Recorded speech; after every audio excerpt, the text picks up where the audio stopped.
Good evening. I'm going to call this January 8th, 2025 Board of Education meeting to order at 6:33.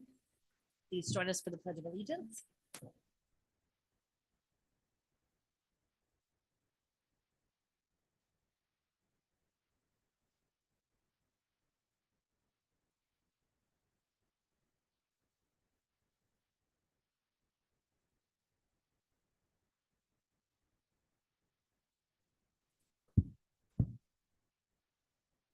Do we have any public comment?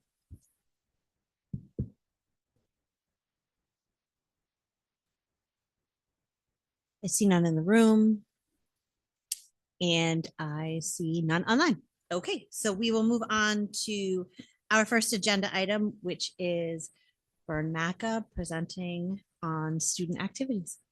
Welcome. I think you want this one, and if you use this, the mic that looks like this, I think you'll have better luck. Perfect.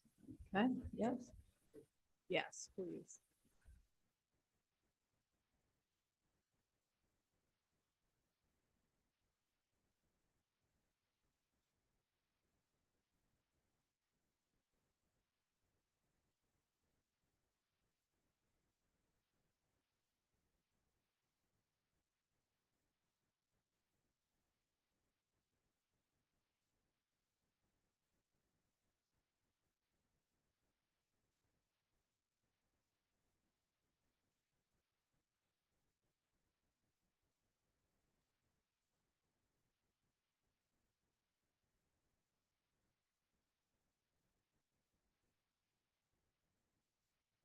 Yeah, it's called fall sports wrap up.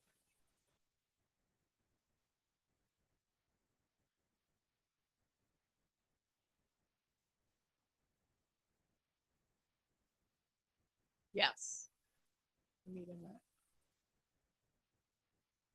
There we go.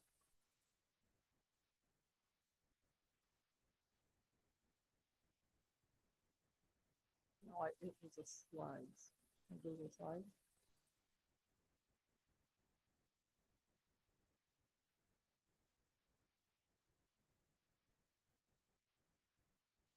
Perfect. Okay.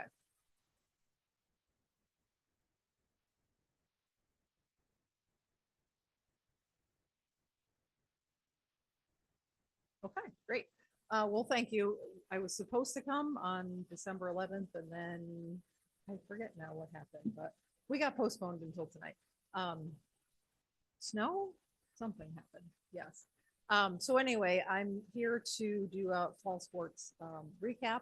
And now it feels like a very long time ago, the fall season. Now that we're right in the thick of the winter season, but overall we had a really, really successful fall season. And I'm gonna let the slides do the talking.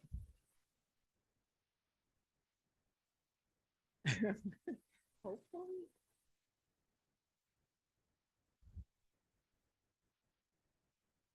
Okay. All right. So in terms of varsity teams, we had 4 varsity teams, 2 JV teams, a freshman team, 9 high school coaches, and 88 student athletes.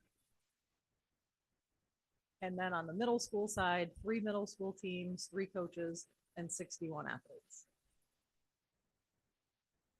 And then I'll just go through kind of briefly. We'll spend a couple seconds maybe on each slide. I just show each team picture. We have a couple action shots and then kind of like the highlights of their season. So we'll start with the middle school cross country team. There's our team and our fearless coach. And there are their season highlights. So you have the total number of runners, a breakdown by the grades, which I thought it was interesting, especially to show how many 6th graders we had, because as you all know, this was sort of a pilot year of trying 6th grade athletes on our middle school teams. So you'll be able to see how many 6th graders took advantage of that opportunity. And then our boys middle school soccer team. 19 overall players. There's the breakdown in terms of grades. Struggled a little bit in terms of wins and losses. But I mean, definitely had a lot of improvement, as the season went along. And then our girls middle school team was like a small army. We had 29. Go ahead to the next one. We had 29 players on the team and one brave coach. And that was our grade breakdown there. They had a very successful season. Overall record was 12-1. We actually ended up hosting the QVJC, which is the middle school league that we're in. Championship game. We lost that game. It was a heartbreaker. But really, really great season. Really, really large team.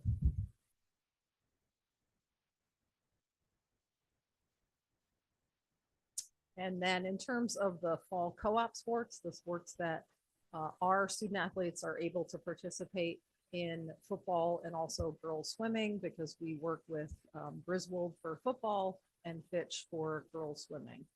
So we had 9 players on the Griswold football team. There's a breakdown of the grades that they're in, and Ben Lewis earned an ECC All-Star Award, which was really exciting in his senior season. He was also a captain of the team. And then interestingly, the girls swimmer actually doesn't go to Wheeler, but goes to the Marine Science Magnet School. But because it is in our town and they don't have a sports program, so then it defers to your hometown. So then we go up with Fitch. So that's how that works. But she was also had a very good season and was an ECC honorable mention. And now we have our high school team. So this is our girls cross country team. And they had 13 overall runners. That's the breakdown in terms of the grades. Very successful season. They did very well in terms of wins, losses, and placing at the various meets that they went to. We had a first team all ECC and also an honorable mention. So that was overall really, really good, successful season. And our coach McGuire. And then we have a few fun pictures mixed in. We did a fall media day, which the students loved. And so I have a couple pictures just to kind of show you the fun side of what we're doing.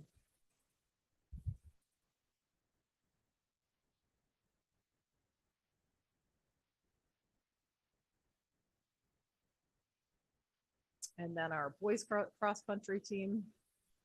And we had 7 runners, and there is the grade breakdown. Overall record of 7 and 5, and overall place 16th at the Class S meet, which was a strong finish for them. We also had 1 ECC first team All-Star, and then also an honorable mention. So another solid season on the boys' side. Cardiff, and then a couple fun pictures, action shots. You feel their pain, right? I mean, it's just painful. There's no way around it. And then our girls soccer team, they had a lot of fun with these pictures. So a good size squad of 17 players. There's the grade breakdown there. Overall record 6-8-2. Although kind of rallied at the end of the season, we ended up hosting an ECC quarterfinal game, which was exciting. They also qualified for the state tournament. And then we had multiple students earning ECC awards and 1 all-state award, which was a huge honor, and capped off a really good, strong season with overall a younger team. And there are 3 coaches. Couple action shots.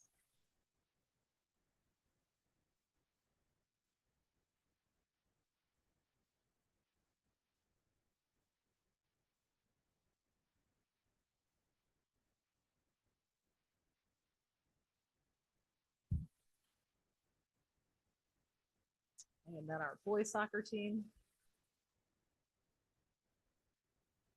And they had 25 players.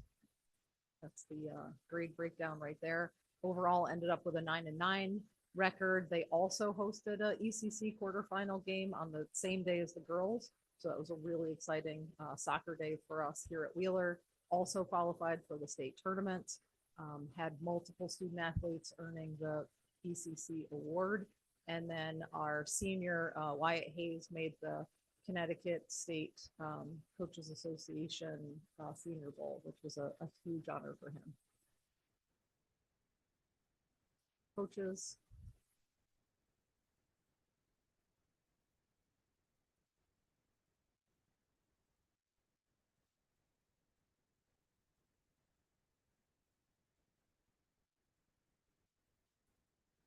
And then our volleyball team.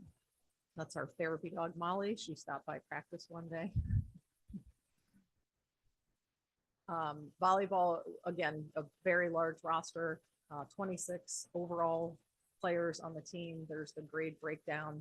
Very, very successful. Our most successful fall team, 18-7 overall record. They lost in the ECC championship game of Division II. We hosted 2 state tournament games, and then they went on and advanced all the way to the CIAC quarterfinal round, which was really exciting. Very, very good season. A number of our athletes earned ECC awards, and then also an all-state award, which again capped off a really, really successful season. And what we were able to do, especially because we had the 9 freshmen, is we were able to do a small hybrid freshman team where the varsity and the JV coach were willing to do an extra hour of practice, like at least 2 days a week. And we had 4 freshman matches that we scheduled. I think that we have a huge interest in volleyball, and we really wanted to encourage them. If we didn't do that, those 9th graders probably wouldn't have gotten nearly as much practice time and certainly as much match play time. So just program really building, going in the right direction. Coaches. And some fun team pictures. This team also really enjoyed media day. And there's the banner that they earned that we gave to them at the fall sports banquet. That's at the quarterfinal game. Yep. And then our fall teams did a great job giving back this fall season. We have 2 initiatives. So each of the teams participated on different game days of doing pink out games to raise money for breast cancer research. And we had pink t-shirts, we had donation buckets, we decorated the gym and the field. And we were able to make a $200 donation. So that was awesome.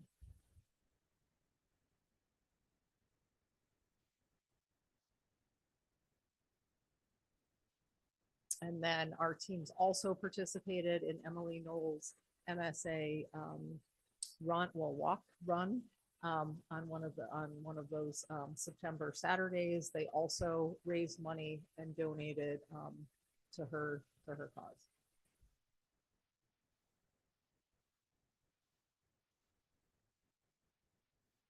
And that's it. Any questions about fall season? Thanks, Vern. Can you talk to Okay. us a little bit about the impact of adding the 6th grade? What did you learn? I mean, it seems to have been really great. Did you find Yeah. anything that didn't work? Do you feel like it's something we should keep doing? I think it's a great question. I think something we're gonna have to really like chew on after each of the seasons. I did survey the 6th grade parents. So at the end of the season, we send out evaluation surveys to all the student athletes, all the parents. And then I also did a separate one for the 6th grade parents just to get some feedback from them. Their feedback was all very positive. There were a few, I would say, comments from non-6th grade parents of middle school teams that thought that like the girls soccer team was too big. And, you know, if your kid is on a team with 29 players, they're not getting as much playing time as they would if the team had 18 players. And I think the only tricky part is because of the difference in the school day with the sixth grade and the seventh and eighth grade. That part was a little bit, it was just a lot of kind of details to manage, making sure that the seventh and eighth graders were supervised and doing something productive from when their school day ended until when we could start practice, because the sixth graders get out so much later from the school day. So we had them in a classroom with a teacher trying to do homework, trying to be productive, but you know, it's a tough time of the day and they really want to get outside and start practice. So that piece was probably the most challenging. And then for the sixth graders who on a game day, because the league we're in with middle school, most of the schools are an hour away. We're driving up to Pomfret, Woodstock, Ashford, Eastford. They were leaving school pretty early, 1:50, 2 o'clock on a lot of days, which, you know, is a little more significant. So I think we need to keep asking questions and thinking about it, evaluate the winter season as well, see how it goes. We have about the same number of sixth graders, 2, 4, and 6 total, so 12 in the winter season. And I think it's a very positive experience. There are some challenges and we're just gonna have to weigh, you know, the good and the bad. Thank you. Does anybody else have questions or comments for Bern? I have a quick question. When we talked about the sixth grade participating, they had talked about moving their flex period to the end of the day. Does that help with coordinating the sixth grade going over? Does that make it easier? Okay.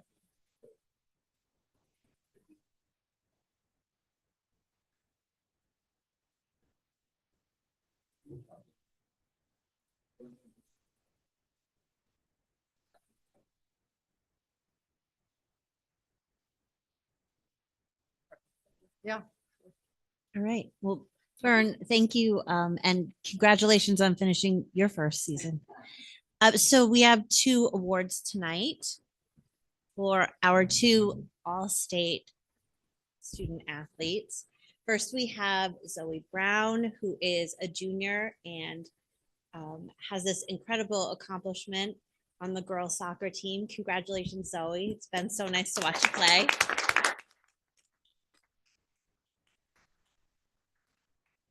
Did you get a good enough picture or do you need her up here again? Okay.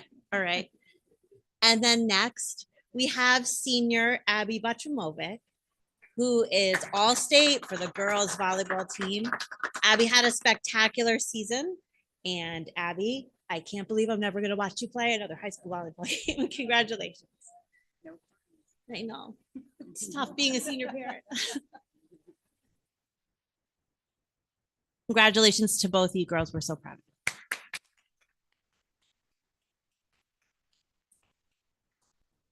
Okay, so now we're going to hear about our technology plan from Kim Haggerty and Rob Salino. All right, so thanks for having us here. So, yeah, no slides. We're giving you the night off, Chad. Well, at least this one presentation off. So we're going to talk about the plan in a second, and you guys all have received a copy of what that plan is, but we want to talk a little bit first about kind of how we got here.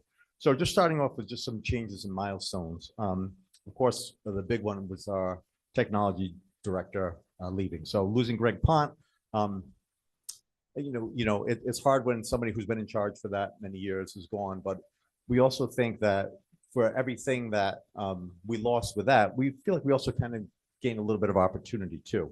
It kind of gave us a chance to redefine our priorities and what we think is going to be important here. It gave us a chance to look at get a fresh perspective on technology and what the possibilities could be. And that kind of gave a little more voice to our admin and our teachers as well, because now we can kind of reset and really see what is it out there that we need. You all know that Troy had brought in Learn Consultation as a result of that, and that has been super helpful. It's been a very value-added partnership for us on our end.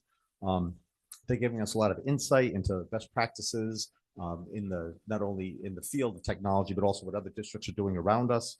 They have that industry knowledge that we were really in need of. And they also helped us identify some different areas for improvement that we could be doing here in the district. And finally, they really helped when we met with them to set the achievable goals for our district. What is goals that are going to work for North Stonington, for our kids and for our families. We did some survey data, so surveying staff and students, talked basically about like, how do we use technology? What are our needs? And then also what are our wishes? You know, what are our must-haves and what are our wish we could have? And then looking at critical areas that we need to focus on, like classroom technology integration or infrastructure, those types of things. Then we brought together a technology committee, and this was great because it gave us a lot of diverse insights. We had teachers, we had admin, we had IT staff. Basically, we had the people that were in need of the knowledge and then getting hooked up with the people who had the knowledge. So altogether, that was what we came up with. So then the role of this committee, once we started it, was to really look at our current hardware. That's really what we wanted to focus on, what our needs were and how could we prioritize those needs and come up with something that's going to work for us financially, but also in an education sense. So we got a lot of staff input on that. We wanted to create a sustainable hardware plan. That was our goal. We want to meet the needs of staff and students, and we also wanted to keep in mind what all of our district goals are, especially innovative instruction. So that was our charge. Before we talk a little more about that, Kim's going to talk about kind of the landscape of where we were at before we came up with this plan. Hi, everybody. So I'm going to just go over quickly our current tech landscape. I know there's been a lot of questions. I know there's been a lot that's in flux. There's a lot that we kind of keep discovering as we're meeting with Learn, as they're coming in, as they're saying, this isn't the best or efficient way to do something. This is how you can save money. This is what is existing in other schools. So currently in grades 9 through 12, we have a one-to-one program. Although middle school students do have Chromebooks that they take home, that's not specifically a one-to-one program. Those are leftovers from 2020. So from COVID money, leftover and recycled. And those are rapidly reaching end of life. And kind of on their last legs, they're going to Greg Cormier for repair quite frequently. So that's kind of something that we've been looking at, that aging equipment. In K through 4 right now, they have about 30 Chromebooks per grade, which is frankly not enough. We are being pushed by the state to do some digital testing now with our students. So their reading fluency, things like that. And for a whole grade can't test at once. So that has been a little bit of a challenge to figure out how we're going to get our kids to do that, especially since those devices are rapidly aging too. So also though, with the Chromebooks, those have been through multiple users at this point. So on the back end, trying to find which device, which kid is using is a little bit complicated too. So we're kind of trying to troubleshoot as best we can, but that whole system of like, okay, this is your computer works much better when it's a one-to-one. So we want to move more towards that direction. In terms of staff technology, this is where I think we have the most concern. About 37 of our 82 staff members have laptops from 2014, 2015. So that's 10 years old. They are failing. And then in cases where they're not really being able to sync up to certain things. Some don't have HDMI ports or things like that. So we're really seeing that it is impacting education. The printers, we have kind of smaller desktop printers in pretty much every classroom at this point. We are addressing kind of the overflow of printers in our tech plan and really looking for ways that we can allow more student printing, because currently students cannot print from their Chromebooks at all. So they have to either log on, find a teacher that will let them use a computer to kind of print things out, and that's not always very efficient. Yeah, that's kind of the current situation. But we figured we'd go over kind of step by step the new plan that the committee came up with and really in consultation with Learn developed. So Rob, if you want to start that out. Yeah, so when we came up with our proposed plan, so really what we were looking for, these are the things that we decided to hit on. We decided with the Chromebooks. So we wanted to make sure that we can maintain a one-to-one in grades 9 through 12, but we'd also like to try to expand that as well.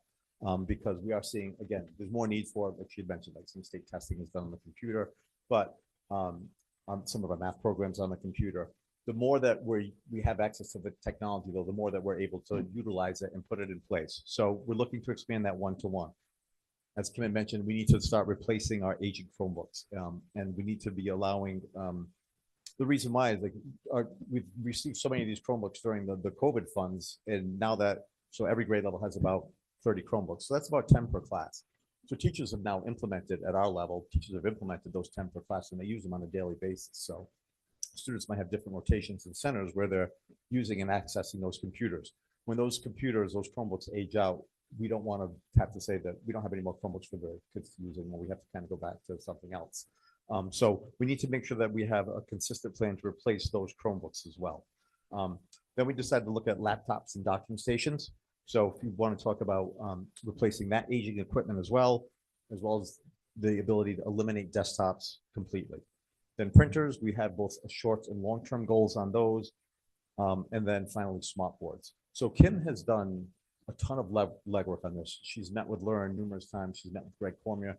She's gone out and she's looked at prices of things. So the plan that you see in front of you, I'll let Kim talk a little bit more specific about it.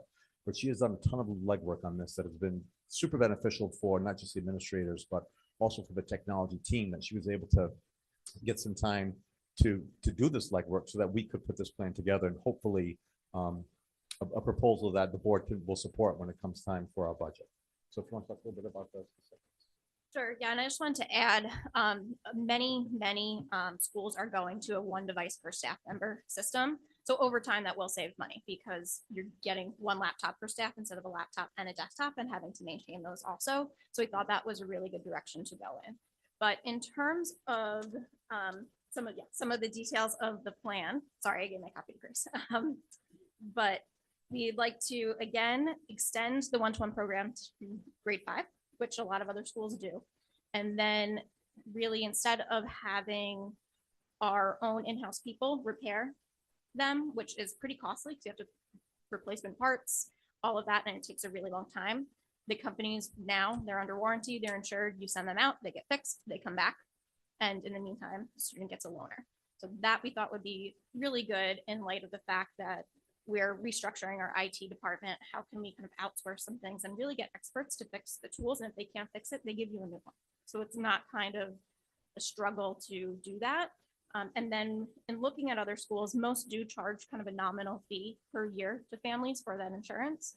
So we thought that that would be appropriate. Looking to replace teacher laptops oldest first, then the docking stations, which would match those new laptops, be able to hook up to smart boards and be good to go.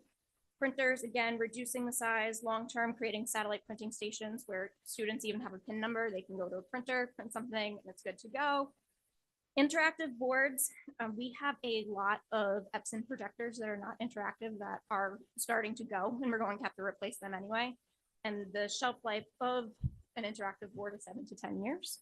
So that's kind of a bit of a better direction to go in when we look at the longevity of them. And also we have in a lot of classrooms, a lot of teachers will comment on this. There's a huge glare on our whiteboard screens and the windows are kind of, the shades are opaque.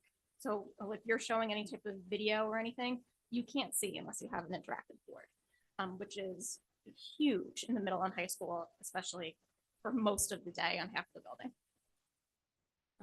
So getting down to cost and brass tacks, we have 70 Chromebooks that would go to 5th graders. They'd be issued a device in 5th grade. And that same group, once they're in 9th grade, 4 years later, would be issued a new device, which is pretty typical. We put in a quote for 70, which is more than we would need. We wanted to make sure we had a cushion as we were developing the plan. And then 30 per year for kindergarten through 4. So that's all of the grades. That would allow us to be able to replenish the one age out. So it's like 3 or 4 age out each grade level. Yep. Every grade would at least 10 full books per class. They would have access. Then there's the docking stations for 3,200.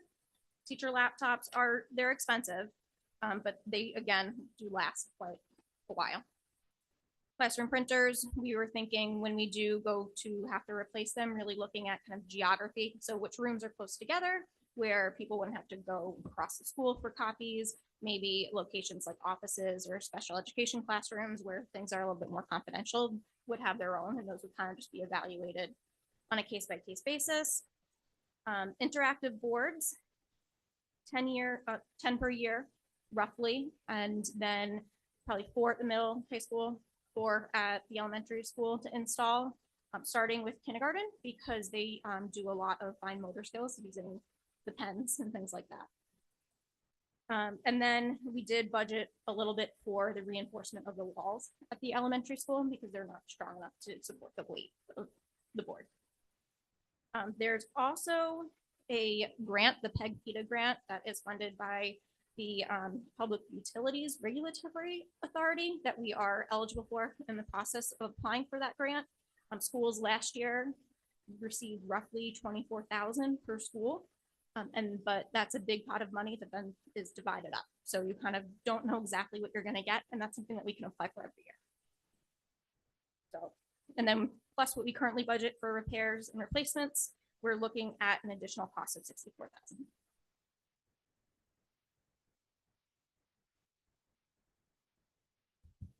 Questions? I have a couple. I guess my first question would be in terms of rolling this out.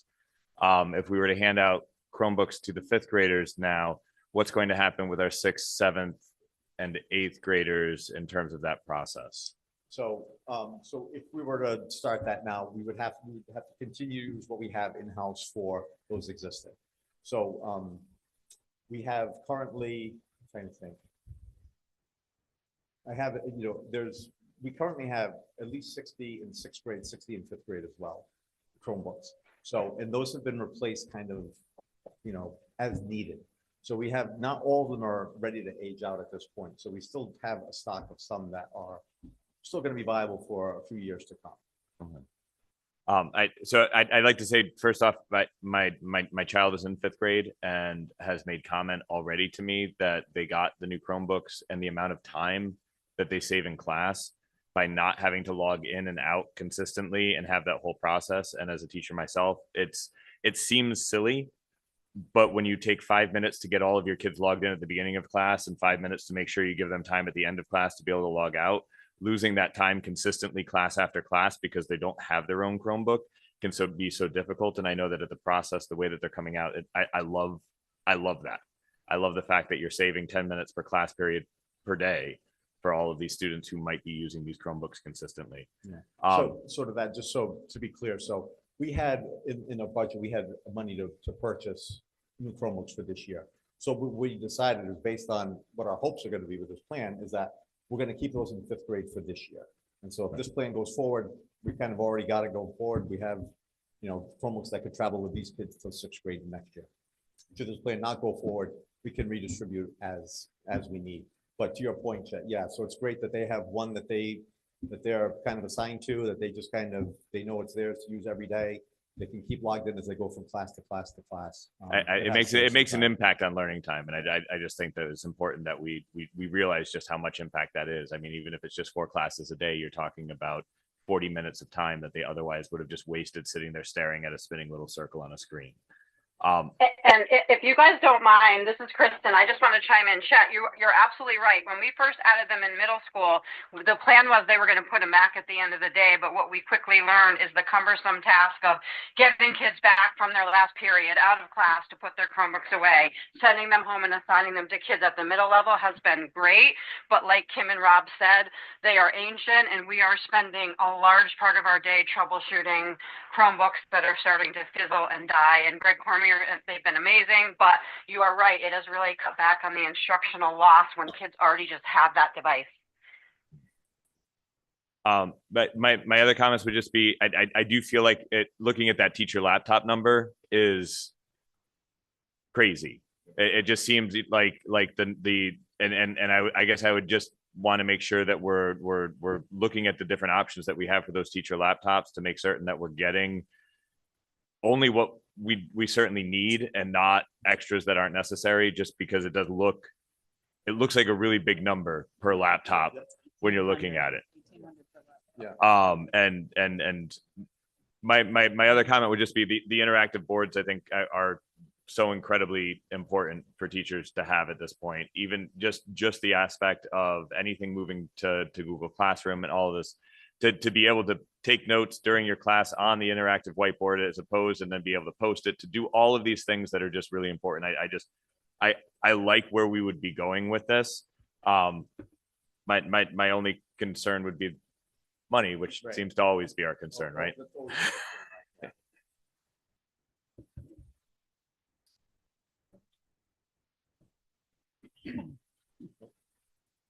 Okay. Okay. I just wanted to echo that. I've also have a fifth grader who commented that they don't have to hunt down a laptop, which was kind of always concerning to me when they would say I had to do an assignment and then they'd had to go to like the third grade classroom to borrow. So I think that that's really important to have that. And then because they are doing instruction that requires the computers, and also that there have been like missing keys. And so I think this is a great upgrade. And I agree. I think just maybe the teacher laptops, maybe we could find a better deal. And I've talked to Michelle from Learn on some options on that too. She's also said, you know, if some teachers are comfortable, they can do kind of Chromebooks that have a little bit more capability also. So we're kind of going to get some more quotes and really drill down on that one a little bit.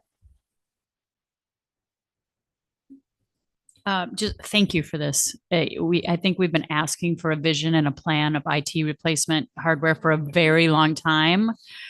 It's really clear. It makes sense. I love everything about it. If we could do all of it, that would be great. So we'll see where we're at, obviously. But a couple of things. I know, didn't we just put up a bunch of whiteboards or something? Didn't we just install a bunch of whiteboards?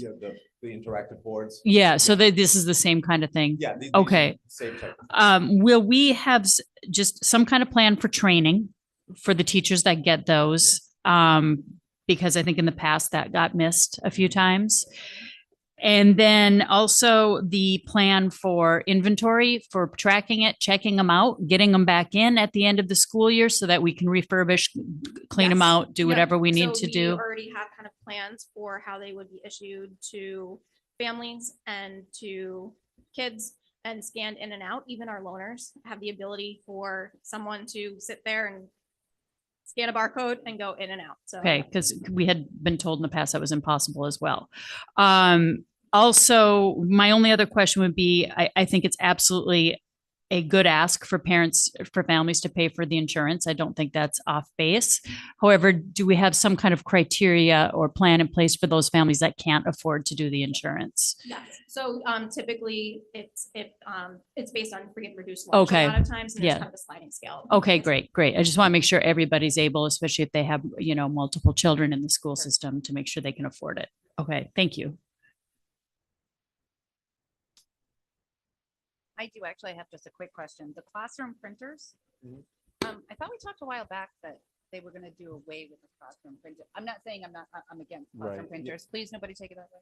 Yeah, so we still have a need, especially at the middle school and high school, for the classroom printers, for the students to be able to print as well. At our school, it's not as much, but the teachers use them more for like in the class as they're getting stuff prepared. So what our idea is that we would eventually like to move to what they call like satellite printing. Yeah. Which is where like we have different copiers and printers that have the ability, the student could go in and punch a 4-digit code and they can print out their things as they needed it. Right. But it's gonna, we have to look at our lease programs that we have now for our current copiers and our current printers that we have. We have, at my school, we have two lease printers and 3 lease copiers. High school, I think is similar. I think they might have an extra printer as well. But when we want to look at when those leases come up to see what's it going to cost to get those that have the satellite printing capabilities. We thought for now, this would kind of keep our laptop, printers going as needed in the classroom. So replace them as needed. They're a relatively small expense for a classroom printer right now. So that's just that's why it's kind of a twofold, get us through the short term, Right. and then hopefully down the road, we'll move to satellite printing. Perfect. Thank you. I do have a question about that printing, because I know that if you are printing to a satellite printer, the cost per print is far cheaper than if you're printing off of a classroom printer, right? I mean, I've seen I've crunched the numbers. Yeah. And you're talking, if it's 10 cents for a classroom, it's like 4 for a satellite. Right. So I'm just wondering if that, $500 printer cost, because it's inexpensive, is it going to cost us more money in the long run because teachers are using that printer instead of running to a copier? or using that satellite printer? Yeah, and that's a great question, Brian. And that, again, something we'd have to look at because I'm not even sure what the cost would be from the satellites. I have heard that it is cheaper, but what we're trying to think is let's see if we can get through so we can get to that point where we feel confident that we have good satellite printing so that high school kids are able to print what they need without having to travel across the building or somewhere else. Can I just? Yeah. Really quick. I think too, that goes back to just, again, the training of getting away from being paperless, and you can't just go to paperless. You need to have a concept and a way to do it. And how do we teach different, right? That kind of goes back to that innovative thought process too. Yep, and I absolutely agree. We do have some exciting developments in working with Learn that we found out we do have the ability through Securely to monitor devices, to student devices. So that's being rolled out now, a couple of kinks to work out, but we're going to train the staff on that too. So ones that are hesitant to use the Chromebooks because kids could be gaming or doing something like that all day, the idea is that they'd be more likely to go to doing things on their Chromebooks and digitally because there's measures in place. Patrick or Grace, do you have anything to add? Okay.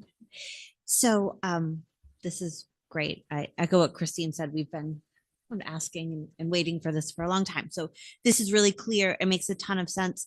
In terms of officially moving to a one-to-one in the middle school, I mean, obviously we committed to the one-to-one to the high school right before COVID, and then COVID came, and then we had an explosion of laptops, and we sort of fell into a kind of one-to-one program in the middle school. And with that money running out, I guess we have to make a decision, and that decision will cost more money.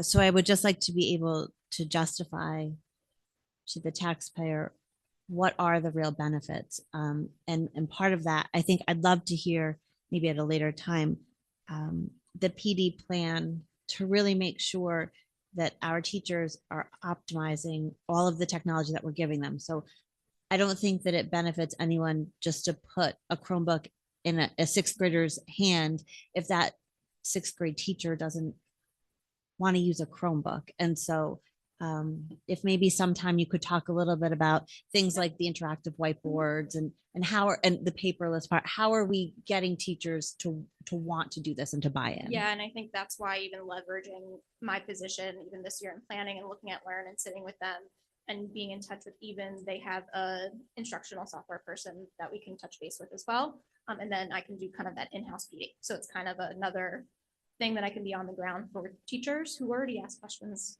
anyway on how to use things in the classroom. So it really kind of fits seamlessly into what we're doing anyway. That's great. Instruction. That's great. Having learned working with so many other districts too, they're seeing what other districts are doing with the same technology that we're trying to get. So being able to hook them up with those districts as well, or the that they're getting, those programs that they're using that we're not even aware of yet. So it's a nice connection right now. And can you speak to any of the real tangible benefits of utilizing a one-to-one program with middle school kids, other than we've been doing it? Why does it make a difference? Yep. So they have several programs that are just only can be on computers. So Desmos for math, for example, that's really, they need a device for that. It's not just, I struggle sometimes when we had this thing like, oh, I'm using technology, and they're really just typing on a Google Doc. I don't think that's really a good use of technology. That's kind of just to say that I'm checking the box. But there's other programs. So in our 7th and 8th grade during flex time, they are really working independently on skills every day, every other day, like IXL. They're going on there to work on different executive functioning activities, choice boards that are all digital. So that's kind of another benefit that we have. We can track the data of kids a lot more efficiently because we can kind of get them into these programs more often, more frequently, and provide more intervention. Then also individualizing and differentiating instruction for students. I can assign something that's in one version to a group and another version to a group, and kids have no idea. So in terms of singling out a student who might have a modification, that stigma is not there anymore. We're using a device. With everything like being in Google Classroom, so they have constant access to their teachers if they need to ask questions or if they need to access an assignment, they're home and they need to they forgot to bring something home, that's kind of gone now. Everything, they're able to access everything that they need online. So those are, some of the benefits, but, like this program that we use to create the little slide, the presentation or the little flyer that you have here was through Canva, which for me was brand new. I'd never used it before, but Kim had used it, being, from what she does. So like, teaching kids to be able to use programs like this for presentation tools and those types of things. It's nice that, like you said, like we have that option that if we want every kid in the particular class on the computer for whatever reason, we can do it. That's really helpful information. Thank you both. I would also say, just from having experience in the classroom on these same aspects, that the other big thing that you take away is the barriers to allowing teachers to do things. I have a variety of times in my classroom where I can't assign certain things in certain ways because I don't know what the access to devices would be outside of the classroom. And so just being able to know that you can assign things in the way that you want to assign them and set those things up in the way that you want to without having to consider, hey, can I send this home as an assignment, or is this going to be something that the student only has a phone that they only occasionally get to be on and they can't, create a document at home, or they can't do these things at home. It allows you to really open up the classroom in a much larger scale. So it's become at this point an equity issue to make sure that students have a device that functions and have the ability to do work at home. So, we're hoping to extend that for students. Thank you. And I think you made some excellent points with not singling students out. I do have a child in my house who's on a 504 who they modify his assignments. He's able to do it. He's able to look at his work. Nobody else knows that his is a little bit different from theirs. And then chronic illness, he's able to catch up on his work while he is at home recovering. We have a 7th grader who has questions about her work. She brings home her Chromebook. Everything is right there. It's easy. I think it's a great idea, them having Chromebooks. Excellent presentation. Currently, like I've blown out devices from 4th, 5th, and 6th grade. So there are some students who still need devices at home to start homework assignments. So I have probably 30 or 40 old laptops that we still send out that kids take home and bring with them now. So there is still a need, even all the way down to the 4th grade, to have those at home. Thanks. Kristen, I see your hand up. You want to jump in? Yeah, I just wanted to add the other component that the Chromebooks are providing us at this point, that access to securely and the monitoring of what kids are doing. We are really servicing students that if they're struggling or they're having issues and they're not coming forward to us, a lot of times we get these alerts that allow us to provide them the support they need, that had they not been on that device in the first place, we would not know about some of these things and we would not be able to communicate with families like we are. That's great. Thank you. Any other questions or comments regarding our new technology plan? Thank you both for coming. That was really great, really helpful.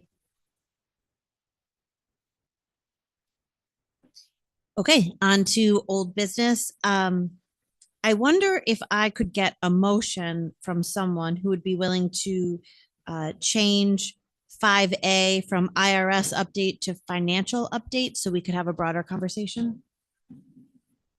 I'll make a motion to move our IRS update to our financial update. Second. Any discussion? All those in favor? Aye. Opposed? Abstain? Okay, so we'll go on to financial update. Troy, I think that you are prepared to talk to us a little bit about the IRS stuff, but also some questions that have been asked you are going to address. Yes. Regarding the IRS, you all know that we had a bill $6,000, but we also are appealing that, and Kathy recently wrote an appeal letter and it was sent certified mail for New Year's to the IRS. So I think it's a very well written letter. I think she makes a really convincing point. And let's see what happens. In other financial updates, I did get some questions from a Board of Ed member that I would like to address.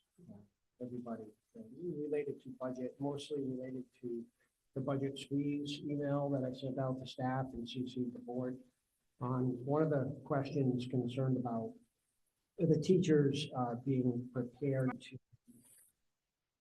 to handle teaching with less printing. And I just want to point out that we did not stop all printing. Rather, we just asked people to pay attention to what they're printing, and please don't print in color unless you get the administrative permission. And it has to be instructionally signed. Because color copies are way more expensive than black and white. But the reality is, a lot of what we do instructionally is electronic anyway. And we're not necessarily printing a lot of paper, so the teachers, for the most part, are teaching without a lot of paper. So it really hasn't affected their instruction, and actually no teacher has gone to either principal with concern about it at this point in time. We believe that is a pretty low impact for that field, the teaching that's going on. In regarding Can I just yeah. ask a question about that? If we aren't finding that we're printing very much, why are we so far over that line item? Well, we were printing a lot. Oh, I see what you're saying, yeah. Right, so you Well, just said it wasn't yeah. really having an Well, impact. Well, for a variety of reasons, we're printing flyers to go home. PTO was printing flyers to go home, which we were paying for. PTO now knows if they want to print flyers, they have to pay for them. So there was a lot of printing going on, just about notices going home to families and students that could be sent electronically. Okay. Regarding parent communication was another question about parents are aware of how, the reduction in printing and the more electronic communications might affect them. And the reality is a lot of the communications to parents has already been electronic. So it's not really been a big change. There may be, parents may notice a few less flyers coming home from the schools, but no parents have brought up the issue yet or expressed concern to either building principal. So, if it becomes a concern, certainly it can be addressed and, explained to parents. But right now, it seems to be going smoothly. Can I just ask a quick question Sure. about that? If you're saying that it's mostly electronic, on our postage line item, we're also short on that line item as well, quite a bit. So if things are mostly electronic and we're not really printing, but we're short on the printing and we're short on the postage, something doesn't add up. I mean, there are some things that have been mailed home, and we're examining whether they need to continue to be mailed home or just electronic now. So as things come up, for communication, we're examining whether it could be sent electronically or not. So, I mean, it's not that nothing was sent home. Things have been. In fact, families were getting sometimes 2 or 3 mailings because they got 2 or 3 students. So we're trying to get a handle on all that. Since I'm the one that asked the questions, I guess I'll kind of elaborate on my question just a little bit more. I guess my concern is, I don't know what the impact is of how much we think we'll save by putting this memo out and that kind of a thing, but it kind of felt like an emergency memo to me, like hold the presses, stop the printing. It felt like it maybe put a little panic in there where it sounds like we didn't need to panic. We're just looking at an efficiency measure where I'm just wondering if communication wise, again, instead of an email saying, because of budget, we got to stop printing, stop communicating the way we're communicating. I'm just wondering if maybe like that could have just been addressed in a staff meeting. Like, can we hold back on printing? Like, how much do we think we're going to save by? It felt like an emergency memo to me almost. And that's the way I read it. It could have been just me reading it that way, just because I've been so close to watching the numbers, like kind of often. Do you know what I mean? I'm just wondering how much do we think we're going to save to impact the budget so much that we had to send them kind of a hold the presses memo or is it, do you know what I'm saying? Maybe I'm not making myself clear.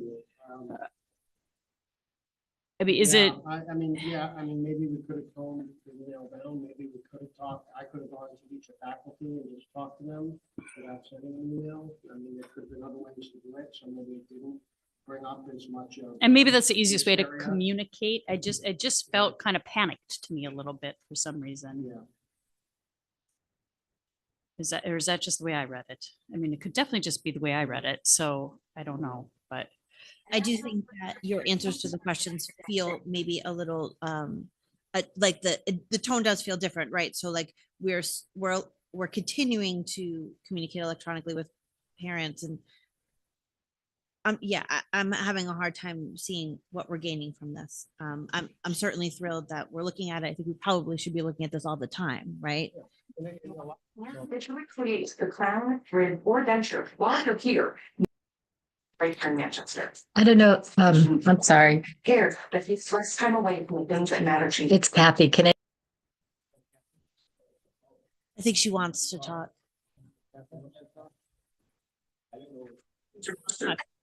Kathy, is that you? It is me. Yes. Can you hear me now? Yeah. Okay. To Troy's point, I think that the reason we put out that memo was had a lot to do with the amount of paper that was being purchased, that was being discarded and in many cases wasted. And does that mean it was all photocopying? No. But looking at our office supplies, looking at our paper supplies, as well as everything that was being printed, it just, I think that the objective wasn't to say the sky is falling. It was more to say, hey, could we be more conscientious about how we're using our supplies? So I did not, when I read it, I didn't interpret it as the sky is falling. I interpreted it as, can we just take a step back and perhaps not be so wasteful? Because we are spending thousands of dollars on paper and so forth. That was my take on it. Thanks, Kathy. I think anytime we can work to not be so wasteful, we're moving on. yeah, and it could just have been the timing of it that I got sensitive to it. So I appreciate that. And, certainly you're going to choose your best way to communicate. I'm not trying to say do it differently. I just felt like maybe not always saying due to budget. Maybe throwing it at the budget as well just makes it kind of like, oh my God, people get nervous when they hear it's a budget issue. So.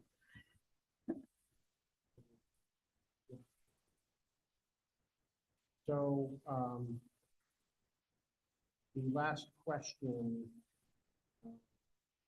concerned the grants and the idea of the timing of the grants. And I know in our end of the year projection that Kathy shared last year, she broke down the possibilities and she talked about, well, if we get, or when we get the Title II and Title I grant, then we'll be like, 106,000 to the good.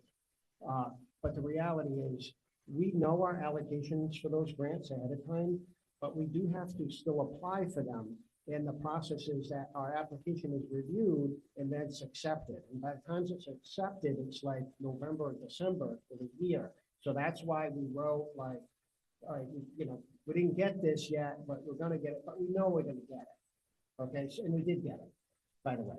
Okay, so that if you look at that last end of the year projections of Title 1 and 2, we actually did get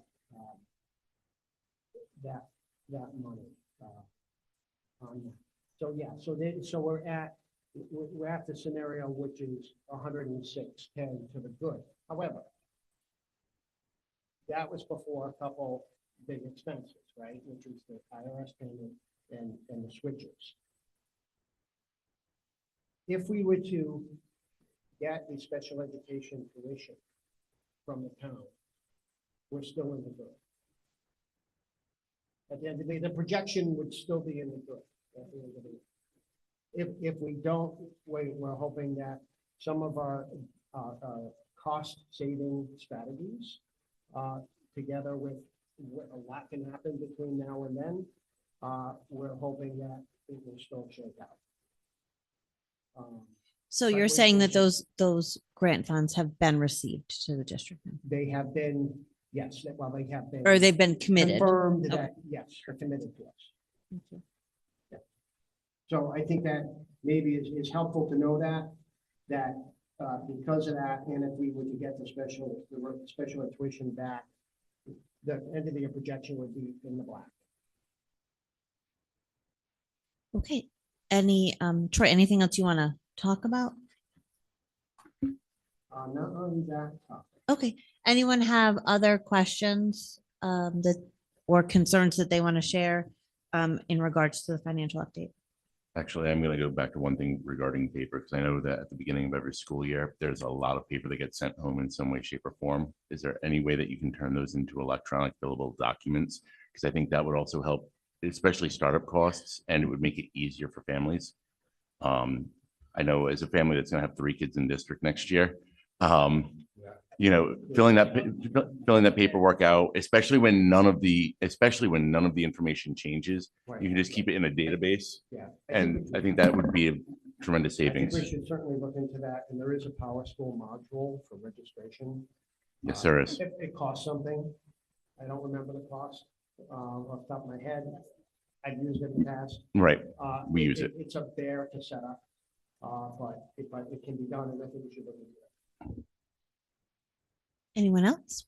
Even if you were able to keep it as a paper send out every year, if you could roll it over, because none of the information changes, so why can't you just keep that on file for the next year? Instead of getting the same packets of insurance and permission slips and, you know, photo permissions every year for each student that you have to fill out and turn in. That's a good point. That's a good point, and we'll certainly reflect on that as an administrative team and see what we're up with. Do you have something else, Christine?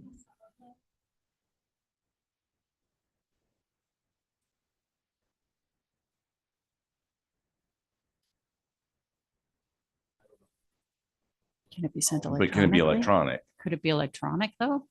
Because I don't know, and I'm going to ask this question too, because does our current email setup have the ability for someone behind the scenes to actually watch engagement? So does a family open it, and how much time are they spending looking at those documents?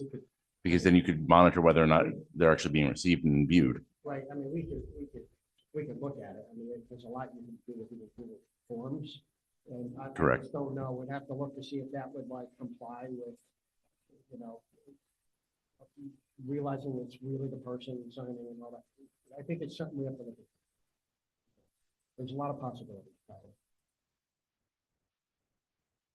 Okay. I'll go with one more thing. I do know that the state has allowed for certain things to be an electronic capture. I know with athletes, when they sign up through something, I can't remember the thing that they have to sign up through, but they can check off on that. Yes, they have. We use it through Wheeler.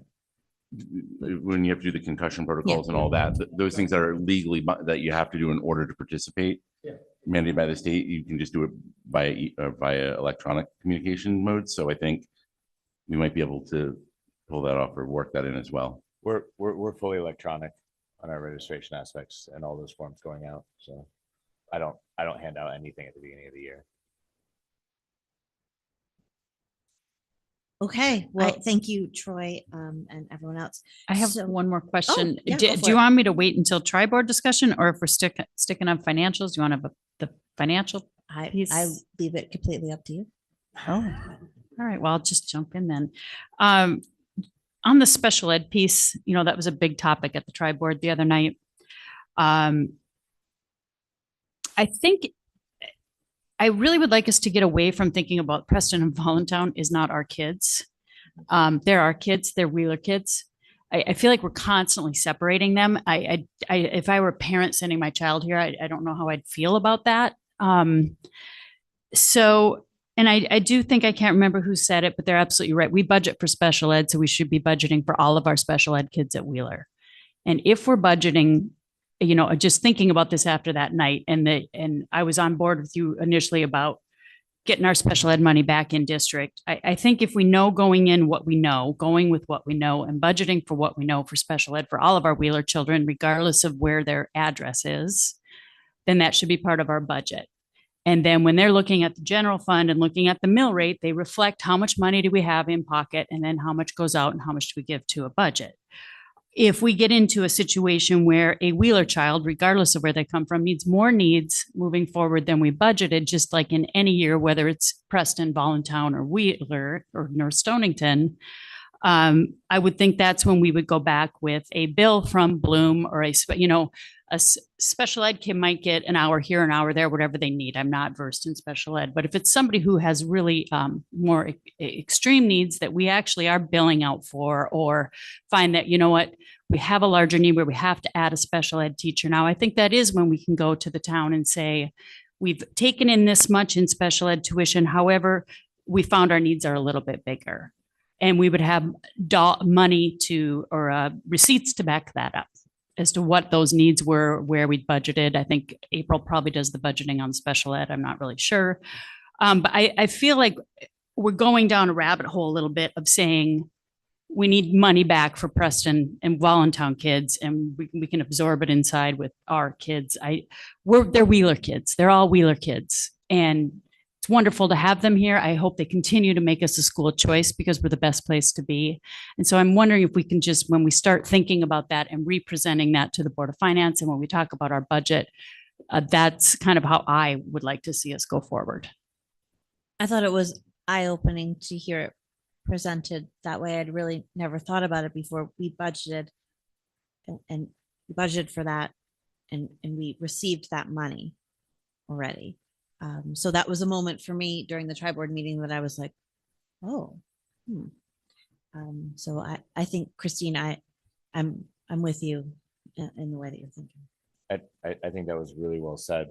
And I think that there were a variety of us during that meeting who, when I think it was Lou who originally brought up the idea, and I had to sit back and realize, hey, other than that freshman year, we should know, and that's what we're planning for. I think that was really well said, Christine. I think my only concern moving forward, and again, I don't know if it's financial or tri-board based on our agenda at the moment, but if something big happens with a student from Voluntown or Preston, we then charge for those future services as well from Voluntown and Preston.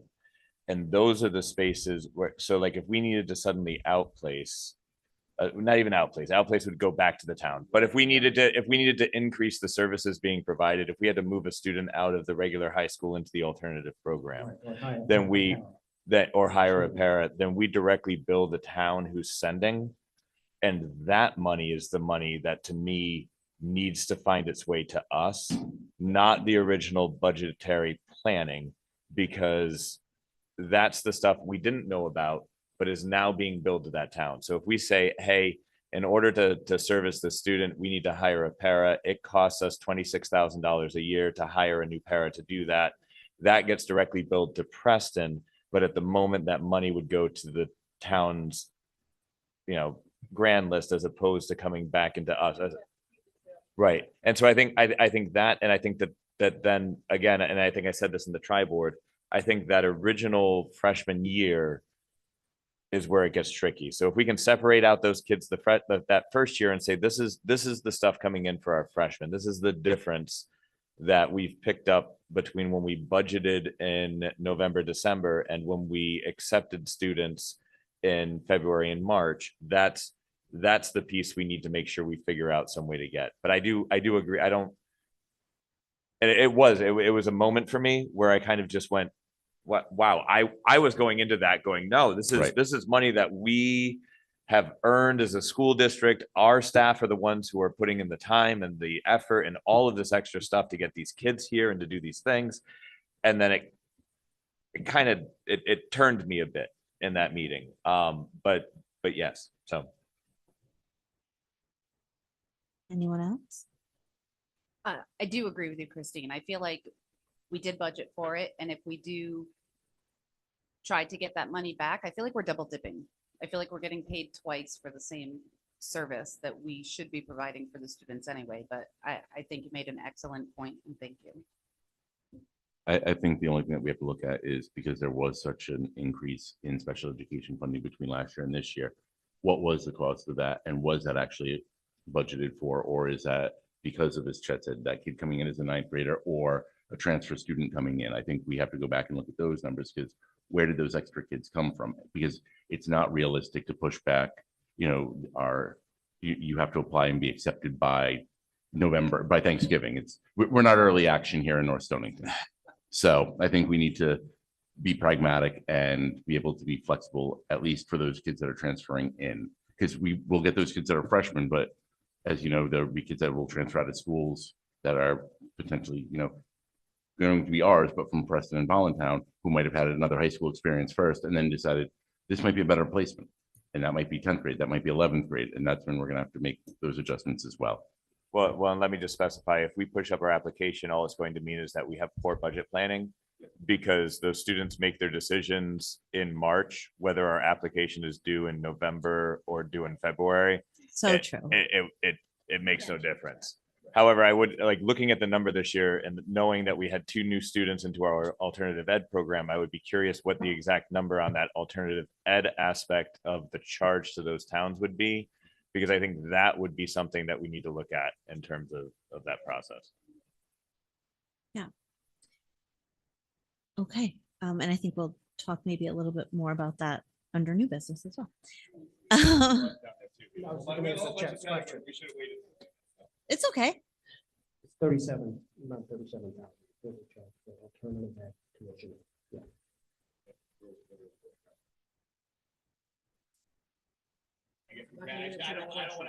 Don't answer that. You know, if we budgeted for that, or was that an after the fact? That's, I think, So what the I- differential I- is, right? It's interesting how a lot of you have the same light bulb moment during that meeting. Because it also happened to me. And Kathy had one of the discussions, and we did meet with another district to talk about it. We're still trying to process this because it's like a mind shift. Right? But did we budget for that? That's a hard question to answer. However, we did hire a full-time alternative ed teacher, right? That could service 2, 4, 7 kids, right? So, but there's additional services added on, and it's the social worker time coming over, it's the math teacher, the English teacher coming over and all that, and working with more kids. So it's really hard to quantify. I think though, Kathy and I have talked about that, and I think we have to try to quantify it more, based on what we're talking about now, what we're talking about. Is the alternative ed the BCBA? No. So when I'm looking at the numbers, we have 11 special ed teachers. Where is that new hire? Is that not on these numbers for 2025? No, it should be, it's on those numbers.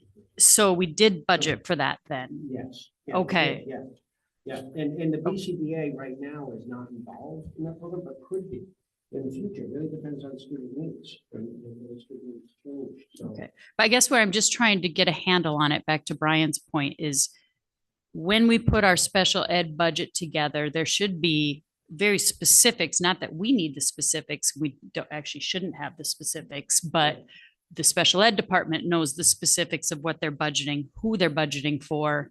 And then if mid-year, is that not in a line? Are there other students coming on board? Where are those placements coming from? And that's where those overages might be. And then where's that coming from?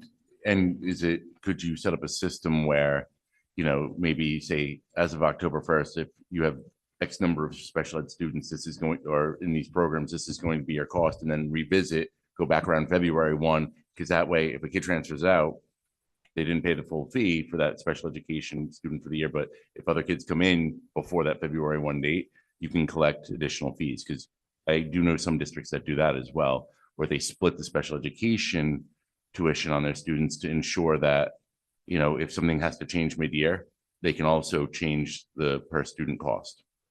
I see April with her hand up. Hi, April. Hi, how is everybody? Good, thank you. So I just wanted to chime in really quick and just kind of say that for the general types of services that are provided for all of our students here, tuition students included, those things were budgeted for as different parts of the special education budget. I think what happens is definitely some we know about later. A lot of times annual review season comes up later in the spring, and things kind of have come up from there, or certain students who we have had come in this certain type of programming and then qualify. So that kind of changes their status. So some of those things have also occurred as well. But I do just want to say as well that I appreciate kind of some guidance around some of this with tuition and possible billing of districts moving forward, because I think that we do need to make that process a little bit clearer as well. Thank you. Does anybody else want to talk about anything else regarding tuition or financial updates? Okay. So our next item under old business, which garnered more attention than I thought it would. I added menstrual products and bathrooms to our agenda tonight under old business because in August, when we were discussing the new statute and rolling that out into our school, most notably in the elementary school, it was something brand new sort of for Rob to be dealing with. And certainly it becoming a law changed things a bit in the way that we were thinking. We had a lot of questions. I don't think that at that particular meeting, Rob even knew exactly how he was going to roll it out. And so we had agreed that we would revisit this. And in this 2-meeting format, it seemed like tonight was a good night to do it. So Troy was just going to simply give us an update on how the first half of the school year has gone with this rollout. Well, I know Grace has some comments that she would probably like to share as well, but I'll just say that we are complying with the law. If we have a nurse's aide who monitors the supplies in restrooms, and they are in women's restrooms in both schools, and they are in men's restrooms, which in the elementary school, benefit those students have access to the restroom where they are.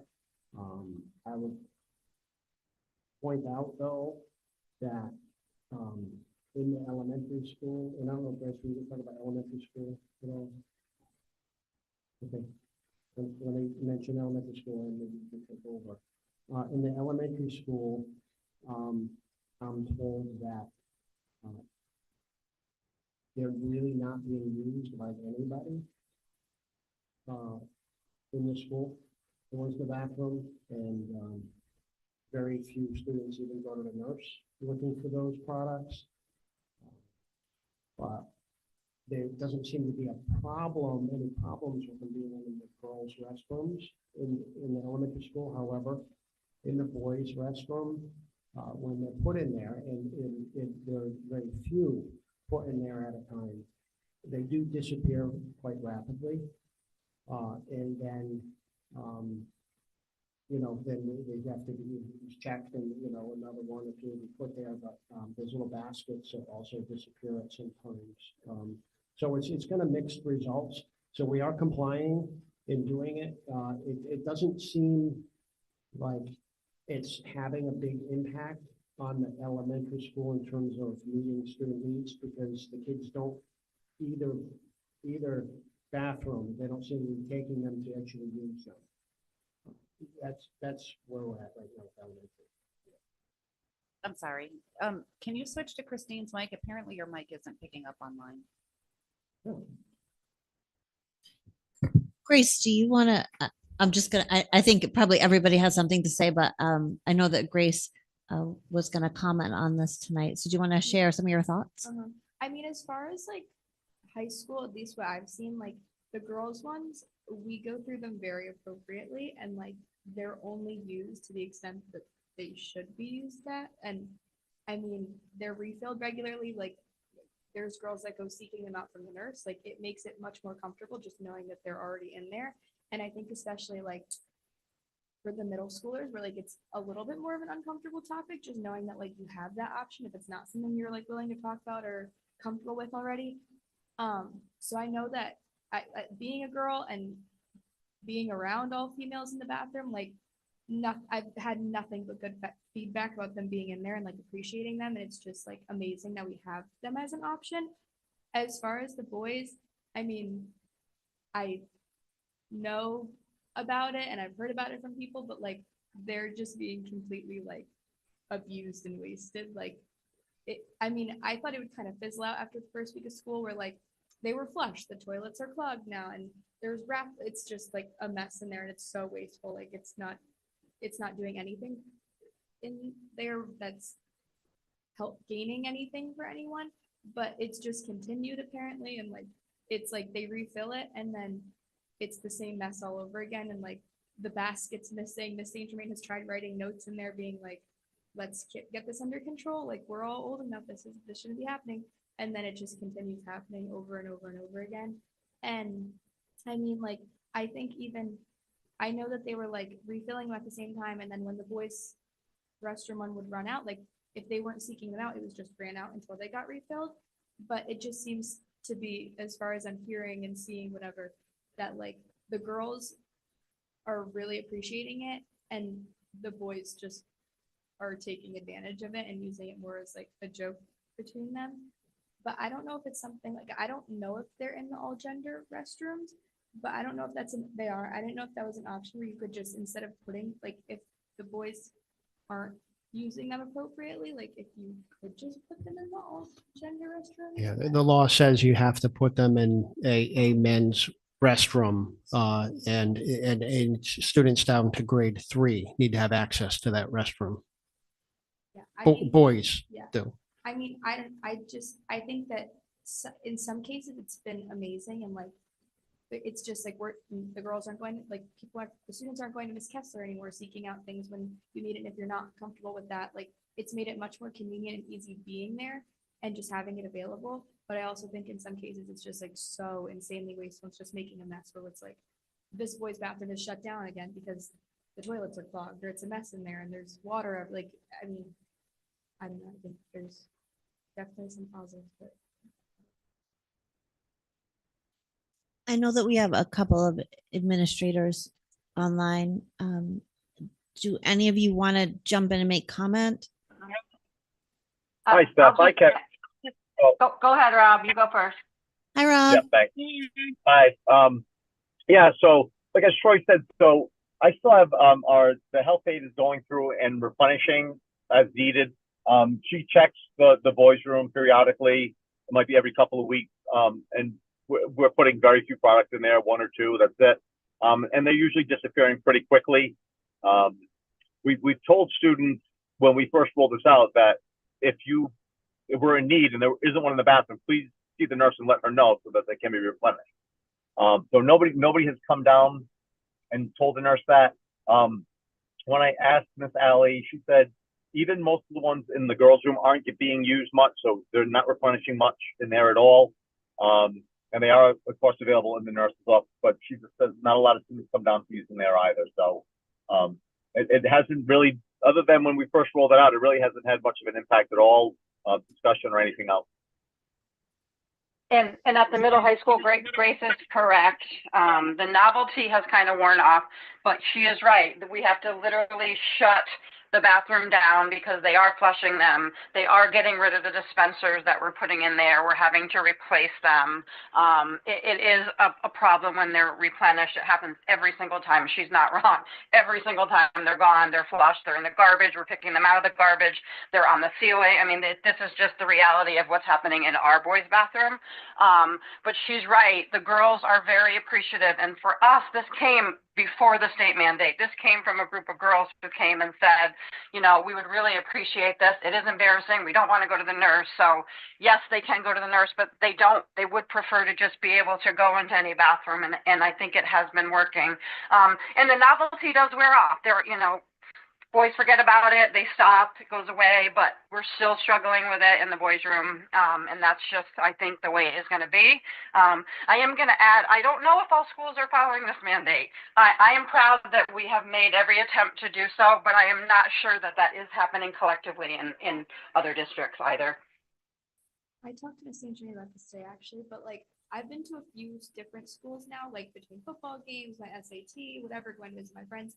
And I mean, I think there was one school, like one bathroom in one school that I saw it in, but besides that, like they're not available anywhere else. Like this is the only school I've seen that has them like available at all times. And even the school that I saw them at, there was like I mean, it could have just been a convenient thing that they had ran out at that time, but I mean, it was empty. It was, the idea was there. There was nothing in it, but besides us, I haven't seen it anywhere. I mean, I can't speak as far as the men's rooms, but like in the women's rooms, at least, I'm not seeing it anywhere else. So. Well, with that, thank you, Rob and Kristen, Grace, Troy. Questions or comments from the board? So it sounds to me like it's a distribution and storage problem. I know it's more expensive, and I think I want to say there was an article in the paper from Hartford Public Schools of how they were handling it, especially in the boys' bathroom. But like the turn knob, like where they're behind something, like that extra activation energy to like turn the knob and pull them down, and they can really only get one at a time, seem to be the solution. So is that something that we could maybe price out to see in the long run, would that help with the situation? Could we save some money on products if we, maybe invest in these? I know in my public institution, they are in every restroom and they're only the turn style. A basket would never last.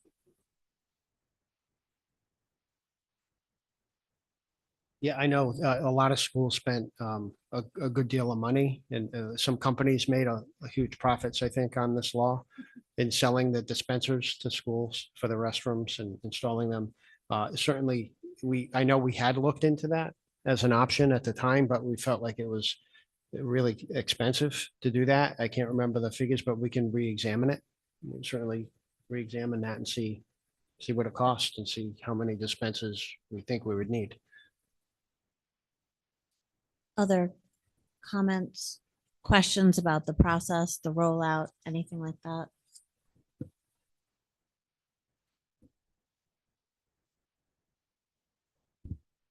I think it may be a good idea to look at a dispenser, at least in the boys' bathroom, if they're having these issues. I don't think that, shutting down the bathroom and the products being used in that way, I don't think it's because of the law. I think it's because of bad behavior, and I don't think that that's a good reason not to comply, which I'm not saying that we're not going to be complying with anything. I like that we're complying, and I hope to see more schools complying with it as well, because they're supposed to. It's the right thing to do. And it makes it more comfortable just knowing that the products are in the bathroom. It would make it more comfortable just knowing that they're in the bathroom, no matter what student is going into the bathroom, whether it's that boys' room or the girls' room. I mean, when you get right down to it, we're talking about all students having it available to them when they need it, not the girls' room or the boys' room, but whatever room that they go in. If they menstruate, they should also be able to feel comfortable knowing that they're there. So I understand, like I said, I understand that it's a problem with it's clogging the toilets or whatever, but I'm sure they don't clog the toilets at their home. My boys, when they were growing up, we had those products in our bathroom and they weren't flushing them down the toilet. So maybe that's a teachable thing that can be taken care of at home or at school, where like you just don't do that. You don't destroy property like that. So So I really appreciate everyone's contribution, and I have not actually noticed in going to other schools for away games. I really never thought to look, but you raise an interesting point, and I had no idea that other people weren't complying. I'm really proud that here in North Stonington, we found a way to comply really quickly.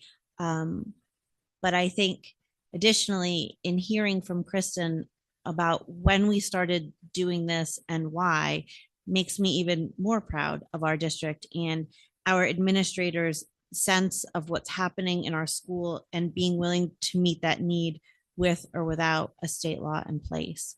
And I imagine it is really difficult to deal with adolescent and prepubescent boys who are being less than cooperative with these products. But I agree, Lisa. I think that it's not a problem with the law, but rather a problem with behavior. And I think every taxpayer is sensitive to our budget and our spending, and it would be wonderful if everyone had that conversation with their boys about not taking products they don't need, not clogging the toilet, because ultimately that falls back on the taxpayer. And I appreciate that our administrators are trying as creatively as they can to deal with those problems. So thank you all for the work that you're doing. Oh, I have one more question. When the statute first came out and we was told that it would be implemented, it had said that there were some grants available. Have we applied for any grants or accepted donations with these products? I know there are grants available within the state, so it does not have to come out of the budget. Right, we haven't applied for any grants, and the actual cost of the products has been somewhat minimal. However, if we were gonna go to dispensers, maybe that's where a grant could really help us. Yeah, I think a grant may fund something like that too. It might be something Yeah, to probably. look into. Yeah. And can I just jump back in? I want to also just make it clear, we actually try really hard to work with when these situations happen in the boys' bathroom. Like literally there are times where we're sitting in front of our camera outside of the bathroom, like who's going in, but because they're such common area bathrooms, it does become challenging to identify who actually is the person that's doing this. So there were a couple times where we were able to, because we have a lot of honest kids in this district that are very culpable when they make a mistake. But if I'm being honest, there are also many times that we're spending a lot of time trying to figure out, who is doing this, how did this happen, and we are unable to identify that. So if you're looking at it from that standpoint, we are certainly always talking about it. We're trying to get our kids to be respectful and responsible, but it does take up a lot of our time, and we would love to be able to do that, but there are other things, and we're trying, and we will address those students when we can, but it just isn't always possible. Thanks, Kristen. Jamie, did you have something? Yeah, so I guess when we talked about this in August, we really were, or some of us were looking at having this in all bathrooms to kind of help maybe minimize the stigma and maybe making it be less of an issue. So is that something we could look into again and readdress, or are we sticking with our current plan? Are you asking? I don't know who's Troy, or are you asking anybody who wants to kind of. So I guess weigh the board sets policy, but Troy, you might want to weigh in as you weighed in August. So I totally agree with the concept that what you were saying, Lisa, about everybody having access to what they need wherever they are. I totally agree with that. The reality of it for us has not been totally smooth with the rollout. I like the idea of more formalizing it with a dispenser rather than just a basket. And I think it might be that we kind of start that if we can get the dispensers in some of the restrooms and monitor how that's going, monitor just how that's going. And maybe it would be, because we have to comply with the law, right? And we do have to put them in a boys' restroom. So maybe putting them in a dispenser would help. And it doesn't mean the dispenser has to be completely full when we first put them in. We could, it could be, like we're doing now, putting a couple of products in there and kind of monitoring. And so I think maybe, step by step, we can get to where you're talking about. But to go there right away, I think might not be smooth. But that's my thought. Right, a dispenser would definitely, I think, be a deterrent, because it's not as fun as if you have to go to the dispenser and do this and then get that and then shove it down the toilet or whatever they're doing with it. I think it would prevent things like that from happening. And I know I had initially brought up in the all bathrooms from 3rd through 12th grade, from 3rd through 12th grade, not all bathrooms. Oh, I see. Just from third, right. From 3rd through 12th grade. I did not say all bathrooms. Okay. I kind of wanted to explain the trail of how I got there. With regards to policy and statutes, there is a connection. There's a few different connections between policies and statutes. So I didn't just go and clip this and say, this is what I want to do. You know, that's not what happened. With regards to statute and policies, the connection are like some laws require boards to adopt a policy that meets the legislative mandates, like Title IX, suspensions and expulsions. Some laws require the board to adopt a prescribed written policy, like what we're going to be talking about, the school climate policy. Some laws do not require boards to adopt a policy, but still do require district officials to adhere to the law's requirements, which this is. But when CAVE sent this as part of their packet in the policy, oftentimes they'll have a recommended policy, mandated policy. In this case, it was a policy to consider. And so when I was reading this policy to consider, it had the statute. And then in the words there, I thought if we had changed the words to all bathrooms from 3 to 12, my way of thinking was that it would reduce any questions and just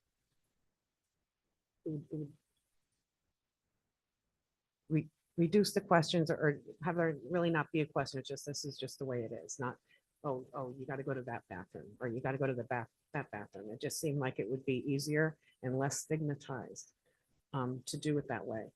In the last several months, I've learned, you know, with regards to policy, that maybe some school officials, with the teachers, administrators, or whatever, would think that if the products were not in the bathroom at that time, then they weren't complying with policy, and maybe they could get in trouble, or maybe they were thinking that we were creating a policy because maybe we thought they weren't doing the right thing, and that is not that at all. That, I think, was this board or a board member coming up to the board and asking the board for support in us doing the right thing. Like, I felt like it could just be a little more. It would be better than just kind of singling out one bathroom. So that's how I brought it to the board. It was not a self-serving thing. It was not a personal agenda thing. It was about doing the right thing for every single student in the school. That's where I was coming from with that. Go ahead, Judy. Oh, sorry, So- Chet. Nope, no problem. So I'd just like to echo that. I think it's unfortunate that the actions that are resulting from this process are that a bunch of kids are clogging up toilets. I do know my school has this. The only thing that we get as an action is sometimes the boys from the boys' bathroom will bring them down to the office and say, I think these are in the wrong place, because they're confused about why they're in there. I think that actively taking action that is destructive to school property is incredibly unfortunate. You know, we don't see that people are throwing entire rolls of toilet paper and clogging the toilet. It's a directed action, and I think that that's frustrating to me, because it's once again one of those actions that's unnecessary. It doesn't need to be done. It's being done out of a place that doesn't seem to be a place we want our students acting out of. Secondarily, I have a separate question that I was just curious about, because I know that one of the big things that I've known as an issue is with boys' locker rooms in terms of games. And I know that we had brought that up the previous time as to whether or not our boys' locker room in the gym and the bathrooms that were accessible to visiting teams in terms of the elementary school gym, if those were being used as places where these things were available, so that we could have menstrual products for visiting teams when they would be there, whether they be a boys team or a girls team. So, Kristen, do you want to answer that? As far as right now, they're in the girls' locker room. The bathroom that we chose to put them in is the bathroom downstairs that's accessible by all of our students, but they are not in the boys' locker room. The refs are the people who are using that space right now currently, any of the refs who come to our games to work. But the visiting teams are using the girls' locker room. So just because of the fact that Mr. Bailey takes our group into the music room. So technically, if you're asking about access, yes, because of the fact that they're in the girls' locker room, because that's where they are during the Okay, school thank you. day. That was my concern was access. Does My that make concern sense? Was it there and was it accessible to students who needed them? So thank you. Thanks, Kristen. Yep. Yep. Judy? Lisa, I appreciate your passion on this. I really do. We rolled out this statute when the state passed down this statute. The administrators jumped right on it. I think they did a great job rolling it out, and I think they're handling the, whether it be daily or weekly issues that arise with the misuse of product or the clogging of the toilets or whatever. But I think they're doing a great job at following state statute, which is really what we should be sticking to, is the state statute and nothing more. I agree, maybe the dispensers in the other bathrooms that they're in might help with the other problems. I just think that we should move forward like we do with many policies that come down from statute and stick with the state statute and not have policies and statutes and keep adding to it.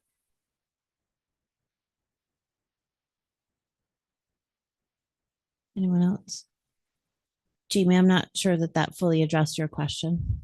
No, but that's okay. If everybody's okay with it and we don't want to bring it up again. I think that was kind of where we left it, right? We were going to reassess. And so it seems like we're going to hold where we are and see how things go. So I think just like if I'm unofficially looking across the table, is anyone making a motion?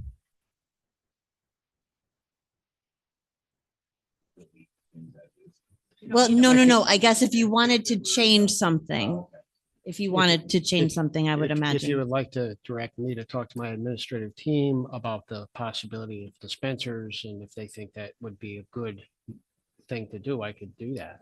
I think that is a separate Separate. issue. Okay. I think anything that you could direct your administrators to do to make this rollout go better, then you certainly don't need our permission to do that. Okay. I guess what I am seeing is that there is a problem. So I think we need to address it first before we kind of come back and say, we want to revisit this, if that makes sense. Like there seems to be an issue with the boys' bathroom and how we are dispensing it. So if we can kind of solve that problem and make it not be so much of an issue, then maybe we can get some solutions on that. Then we can come back and think about it. Sounds reasonable. Okay. Thank you all for engaging in that discussion. Grace, thank you for participating. Appreciate it. Okay, new business. We are going to talk about a Cub Club update from Troy. Okay, so the Cub Club is going well. Continue to have high participation. Kids and parents seem to be very pleased. This is the before and after school program. We do have students at Wheeler who are gaining valuable experience working in the club. So many great aspects to it. And it is a before and after school program. We did have some discussions of it turning into like a summer program. At this point in time, though, after talking with facilities director and administrators and just looking at what the summer cleaning and maintenance needs are, and the already that we have summer school in there.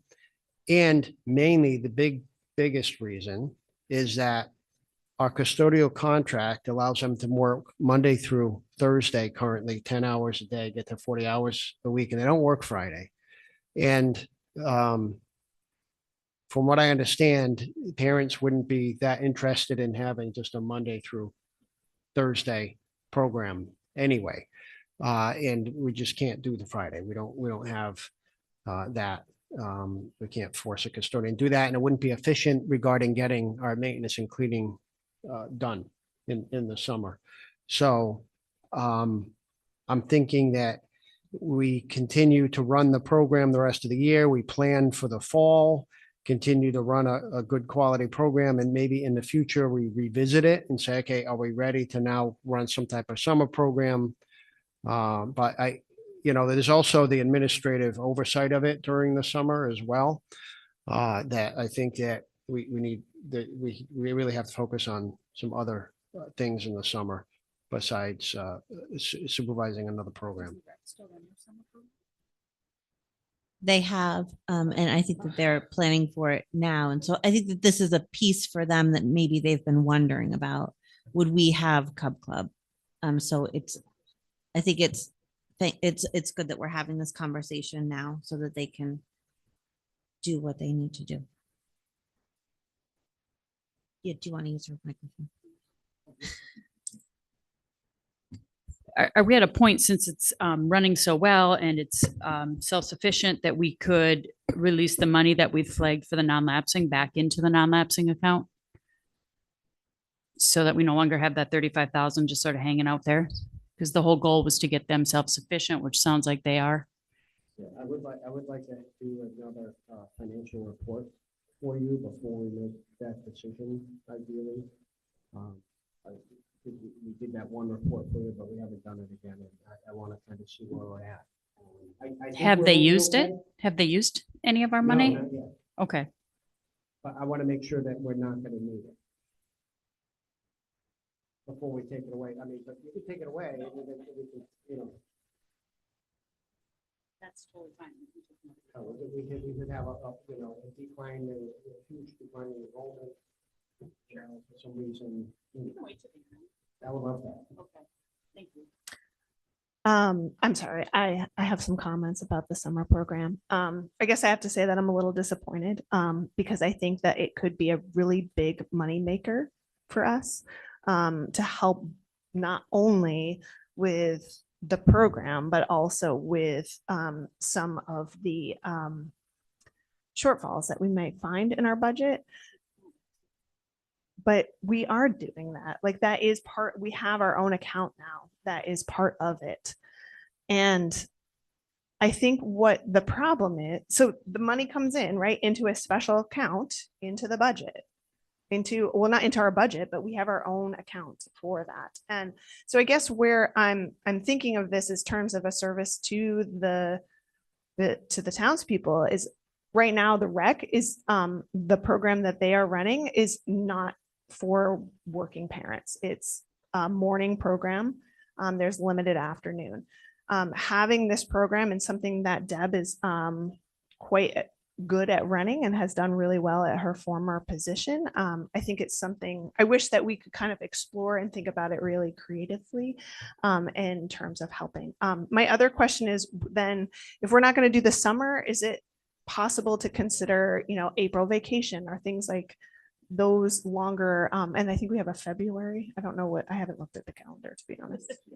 2 days, but the April one is in specifically might be a way to think about it. I am worried that, so as a parent that utilizes summer programs, I'm spending thousands of dollars sending my child to summer programs to do, and there's a lot of great programs out there, but they're very expensive and not necessarily accessible for everyone. And so I feel very passionately that if we could have more accessible programs here, and maybe that is like combining with the rec. I don't know if we want to go down that road. Really, the biggest issue is with the rec that we were finding is that it's hot, and on those really hot days, like we need a cool space. So it's like, could we think creatively about how could we get it so that we have, a safe environment for them, but is affordable and accessible for all parents. Anyway, those are my opinions on that. Thanks, Jamie. Anybody else want to talk about Cub Club? I'll admit I did have the same thought that you had, which was, well, if we're not going to run it, maybe it's another opportunity to see if we can collaborate with rec. I mean, maybe we offer a piece that they currently don't offer, and maybe we can.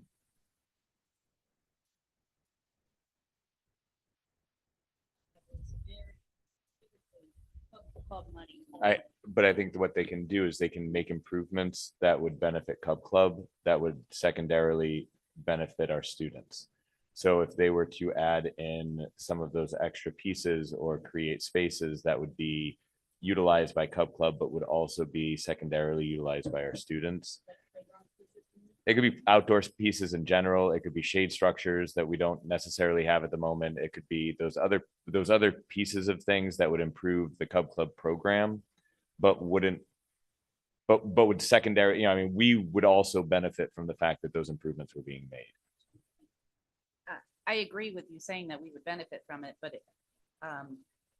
we're not taking the money. The Board of Education is not making money off of the Cub Club. The Board of Education can benefit from the way the Cub Club spends the money, but they're not in any way, shape, or form have any control over how that money is spent.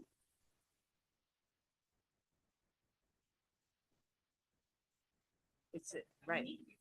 Right. Yeah. Exactly. My understanding is really how Chet just described it.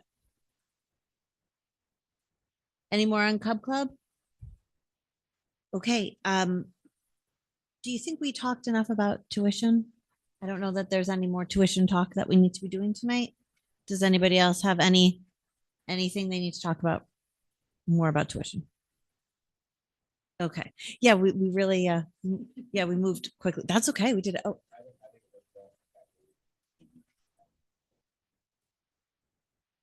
I am not sure whose hand is raised, but if you're not an administrator within the school system, it's not the time for public comment at the moment. Is that Rob?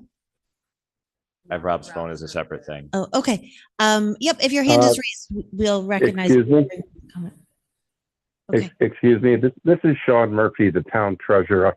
I wanted to hey, add Sean. a comment, if I could, about the tuition topic. Basically, the money from the excess special education that we're charging the other towns, that cannot come back into the Board of Education budget. And the reason that it can't is because the townspeople have approved a total expense budget for the Board of Ed. And without an additional appropriation being approved by the Board of Education, or not, by the Board of Finance, and possibly by the town meeting, we can't increase that budget. So the extra money, if you spend more money on special ed that you weren't expecting to, and it's going to cause your expense budget to go over, the way to handle that is to ask for an additional appropriation for that amount that you're expected to go over, instead of taking it out of somewhere else in your Board of Education budget. Thanks, Sean. I So think there's- the issues are getting a little bit confused here. We had a long conversation about it at the tri-board. I know that you've been talking with Kathy. Kathy and Troy have been speaking with Bob. And the other night when we involved the Board of Finance, there was additional discussion. So certainly from a procedural standpoint, I'm sure that we will seek some guidance from you as we put a plan together. I appreciate it. Well, and it came up in the discussion about Cub Club being a moneymaker that the Board of Education could budget from, benefit from. And that's strictly set up, that account is strictly set up for Cub Club and could not take in additional funds for the Board of Education. I think that we just clarified that. Thank you. Okay, great. Okay. Thank moving you very on. much. Thanks, Sean. Moving on to RFP updates. Okay, so we have two RFPs. One is the irrigation, and the state agency that's administering that grant is the Department of Economic and Community Development. We had it all ready to go, and I've been working with the town on that. And we submitted it to them. They had some staff changeover at the Department of Economic and Community Development, and they didn't get it back to us in time. So we had to change the dates and resubmit it to them. And we're waiting for them to say, yes, green light on it. And so if right now the the bids would be due on February 20th if we go with the current dates that we have on that. But they really have to come back to us and say, put it out. As soon as they do, we'll put it out. It'll go on the town website, it'll go on our school website, and it'll go on the state website for RFPs. The other RFP we have is for transportation. Our plan is to put that out on the 13th. So next week. And the bids would be due the day after the irrigation bids it would be February 21st. Okay, so those are our timelines as they stand. And neither bid is out yet, but I hope that certainly the irrigation one, I hope it goes, I was hoping it would go out today, but it didn't happen. And so that's where we're at with those. Yeah. You had mentioned that. Can you push that mic closer, Christine? For the busing, and obviously we've been with M&J Bus for a very, very, very long time. You had mentioned in your last communication that some towns waived the RFP process on transportation. And I wasn't sure if you were hoping to do that with us, or if you wanted to discuss that option, or if you wanted the board to discuss that. It was just kind of a comment, and then I wasn't sure if that was a direction you wanted to go. Yeah. Just having been through the process several times, you know, ultimately M&J has been awesome with us, so we would like to stay that way. But then we knew we had to go through this process. So I just didn't know if that was something you wanted to do, or if you would prefer to do the RFP. I was simply presenting the findings of my research that the board had asked me to do. Okay. Yeah, I wasn't pushing for any particular way. Okay, I just didn't know if that you preferred that. I actually had no preference. Okay, thank you. Okay, any questions about RFPs? Wonderful. So I put tri-board discussion on here, not because I wanted to talk about what we did in the tri-board, but just ask about format. So I'd gotten some feedback from a couple of board members that what we were doing in the tri-board maybe wasn't really as helpful as it could be. And so I thought maybe doing it that way, the way that we did it, 3 sort of issues that we wanted to share, should share, could collaborate on, that sort of thing. Thoughts on that? I love the idea when we came up with it in a workshop, when it was, hey, this is a great way for us to share, but that would require a much more collaborative atmosphere than what that tri-board felt like. It was a And good first effort. well, but here's the thing is that I love the idea of it, right? And I just feel like what it turned into was a whole bunch of opportunities for people to be under attack in different situations. And it was not what was prepared for going in there. And I think that when you have people unprepared for being under attack, it felt very confrontational and not positive to me. And I guess I really struggled leaving that because I felt angry, frustrated, and done with the idea of a tri-board meeting after that. Well, that's important feedback to have. Okay. And I'll agree. I think I'm going to second Chet on that. Yeah. Okay. And so the meeting prior to that was the Board of Selectmen's meeting, and he got to be attacked for the whole meeting. So then we were off the hook at that meeting and was like, oh, thank goodness it's not us. But then when it was us presenting, then it was sort of, it wasn't an enjoyable meeting. I think there need to be clear parameters about how things are discussed, what types of questions get asked. I don't believe if it's going to be collaborative and sharing of information, it should be that. It should not be these I gotcha questions. It should not be these sort of, well, what going into minutia that isn't always related to the question that's or the topic that's being brought up. I think some people, all of us, when we go into there, kind of need to kind of keep perspective on what it is that we're going in there to do. And I don't think that anything there was essentially productive to addressing some of the concerns or needs or points of collaboration that we could possibly have. I think it served to drive a deeper wedge between some of the boards. So I think it was difficult at times. I didn't find it to be all bad, but maybe my threshold for that is higher.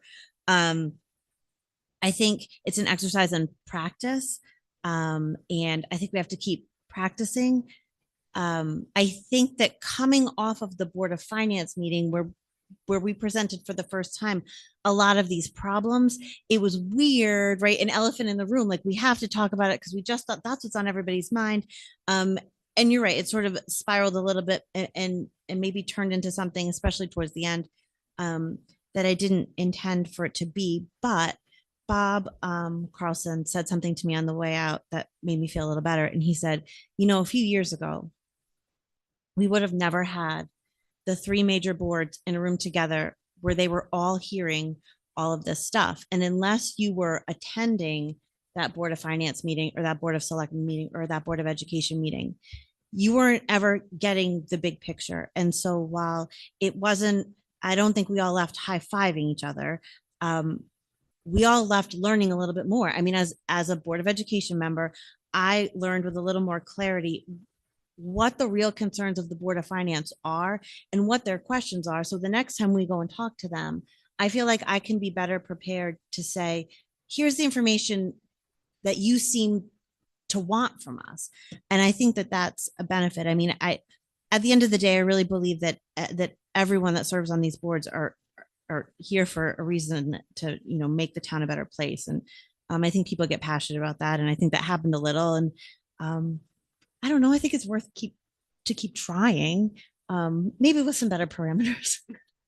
I agree with you, Steph. I think the meeting did get tense at sometimes, but I think it was because the topics now were tense. They were hard questions that needed to be asked, that need to be answered.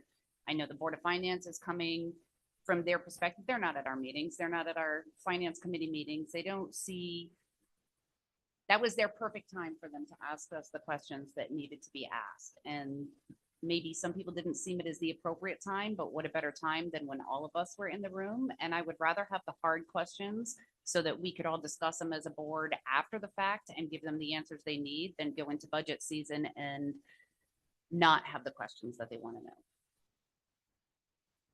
And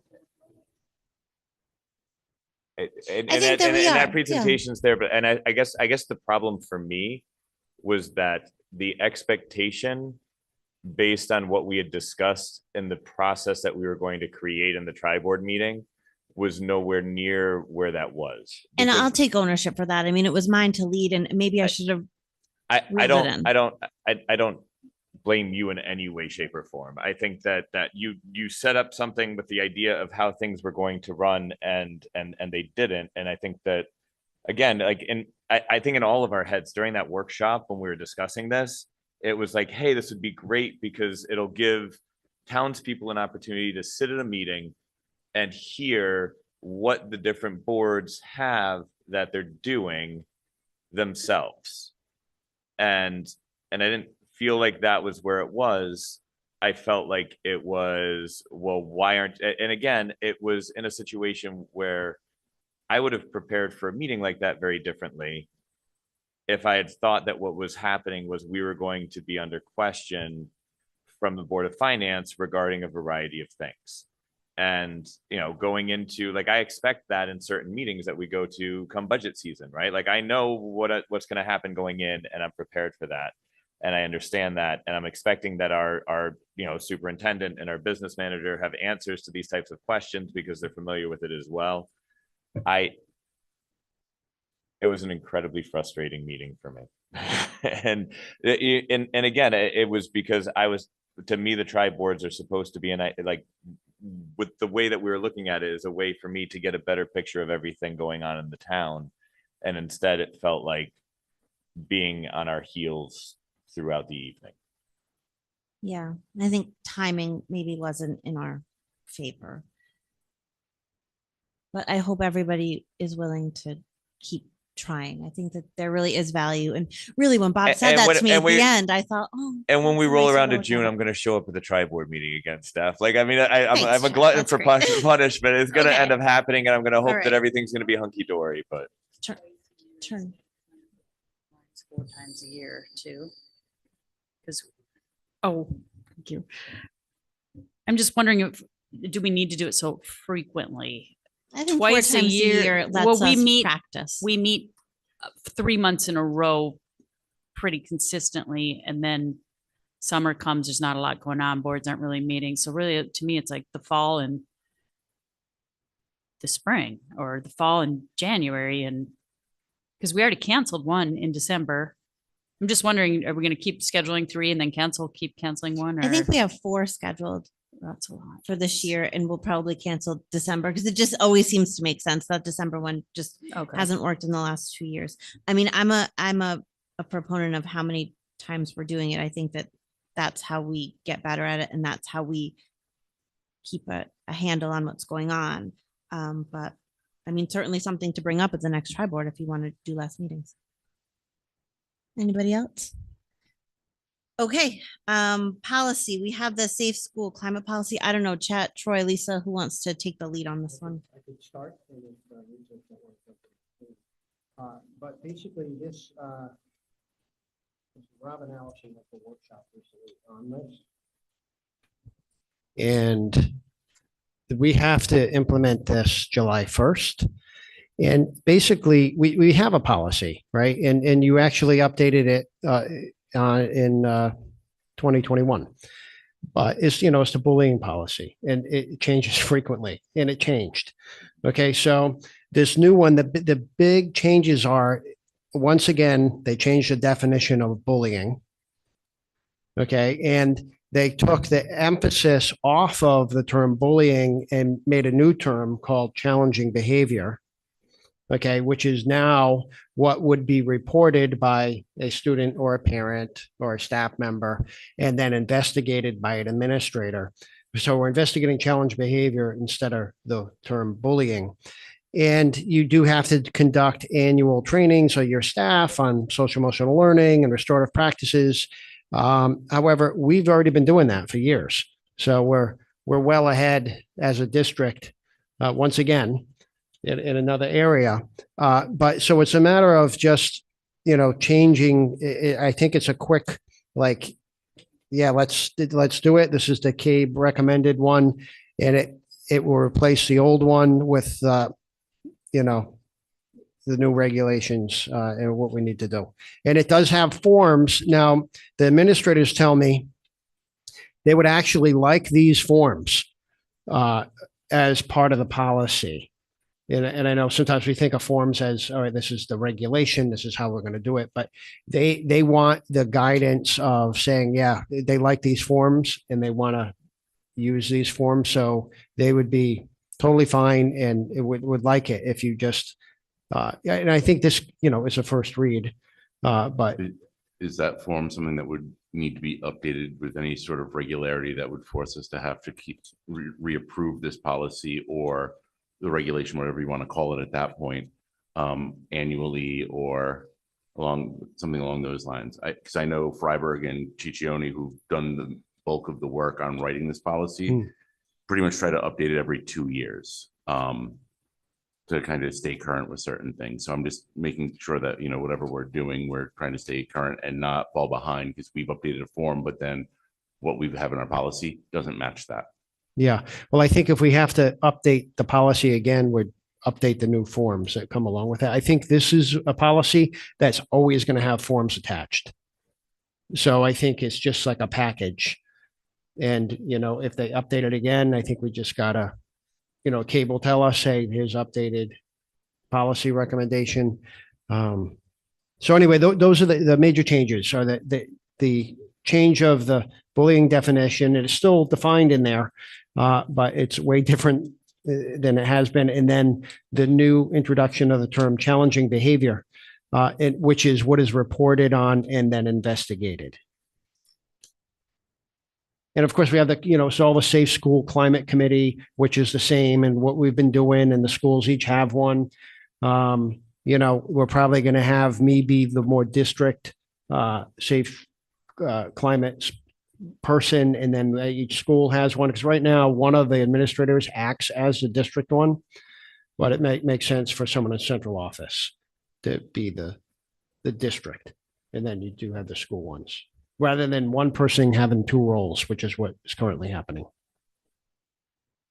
So I would just say, I think having the forms in there is wonderful, because I think as a parent, if you have a situation that's occurring with your child, it's a really great thing for you to be able to look at the policy and see the form and the format and what it will look like in terms of what is being done. So you can ask the correct questions, because I feel like a lot of times when you're in that situation, having something, when you're emotionally reacting to something happening to your child, having something to fall back on, to look at piece by piece, okay, this is what's going to be happening next, this is what this looks like, and then being able to ask specific questions about that format. I think it's important to have that included. I know that we talk about this policy a decent amount. It came up back when we had the separate school climate committee that was meeting. We looked directly at this one. And I know that at that time, I think we even brought it to the board to talk about possibly changing some pieces of it.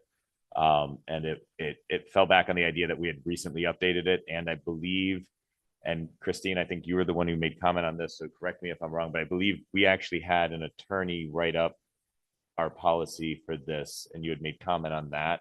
So we didn't want to mess with it because of the fact that it came from an attorney and had very specific things for us. But at the same time, now that it's a CABE mandated policy, that's also coming from a whole set of attorneys, and this is going to match what the new state legislation would be. So I think that kind of overrides the fact that we previously had this looked at by our attorney and had it written out that way. So it's a first read tonight. Do we just leave it as is and we put it on the I would also say we had talked previously about the idea that we were okay with mandated policies not having a first read. Right. And so if nobody else is averse to but we'd also talked on the bylaws about the idea of having one person who didn't want to do it would be enough to stop. And I would be okay if that would be the case. But otherwise, I would just make a motion that we adopt the new CABE mandated policy 5131.911. I'll second that. Is there anybody who would disagree? I guess would be the problem that I would only want to make sure we didn't hit. Is there any discussion? Okay. All those in favor? Aye. Opposed? Abstain. Perfect. That was very efficient. Thank you. Okay. Every once in a while we are. Okay, so Board of Ed comments for future agenda items. Judy, I know you have a comment that's sort of like a future thing, maybe not an agenda item. Go ahead. Sure, it's tomorrow. Ms. Schulke from the Give Back Club is giving a presentation tomorrow evening at 7 o'clock at the Wheeler Library on the top floor. And she would like to extend an invitation to all Board of Ed members to come see the presentation. She said to tell you there'll be refreshments and that she hopes to see a couple of us there. And then I do have one comment. Oh, I just want to specify that this is sort of the experiences of the kids that went and did the Yes, hurricane the relief. kids are going to be given the presentation. It's supposed to be really good. I do have a question about Power School. I don't know if anybody saw in the news about the Power School, the breach in the data, and it affected like 5 or 6 different schools. And I just wanted to ask you about that. Yeah, we real may quick. get a notice out to the families tomorrow about that. Power School is supposed to give us some notice to be able to explain what happened. The families were still figuring that out. Like Emily Knowles and Michelle Kazi from Learn are working on this right now to figure out what the exact situation is, so we could communicate what that is effectively to families. So we hope to have some communication go out tomorrow. Does anybody else have a future agenda item? In terms of Cub Club, does anyone want me to email the Rec Commission about our decision? Does that feel like we should communicate that directly with them, what we've done? They've been discussing it in their meetings. Okay. All right. Well, then on to public comment. I see none in the room. Okay, well, there's none in the room and it doesn't look like there's any online. So I'll make a motion to adjourn. Second. all those in favor? Aye. Thank you, everyone. Good night.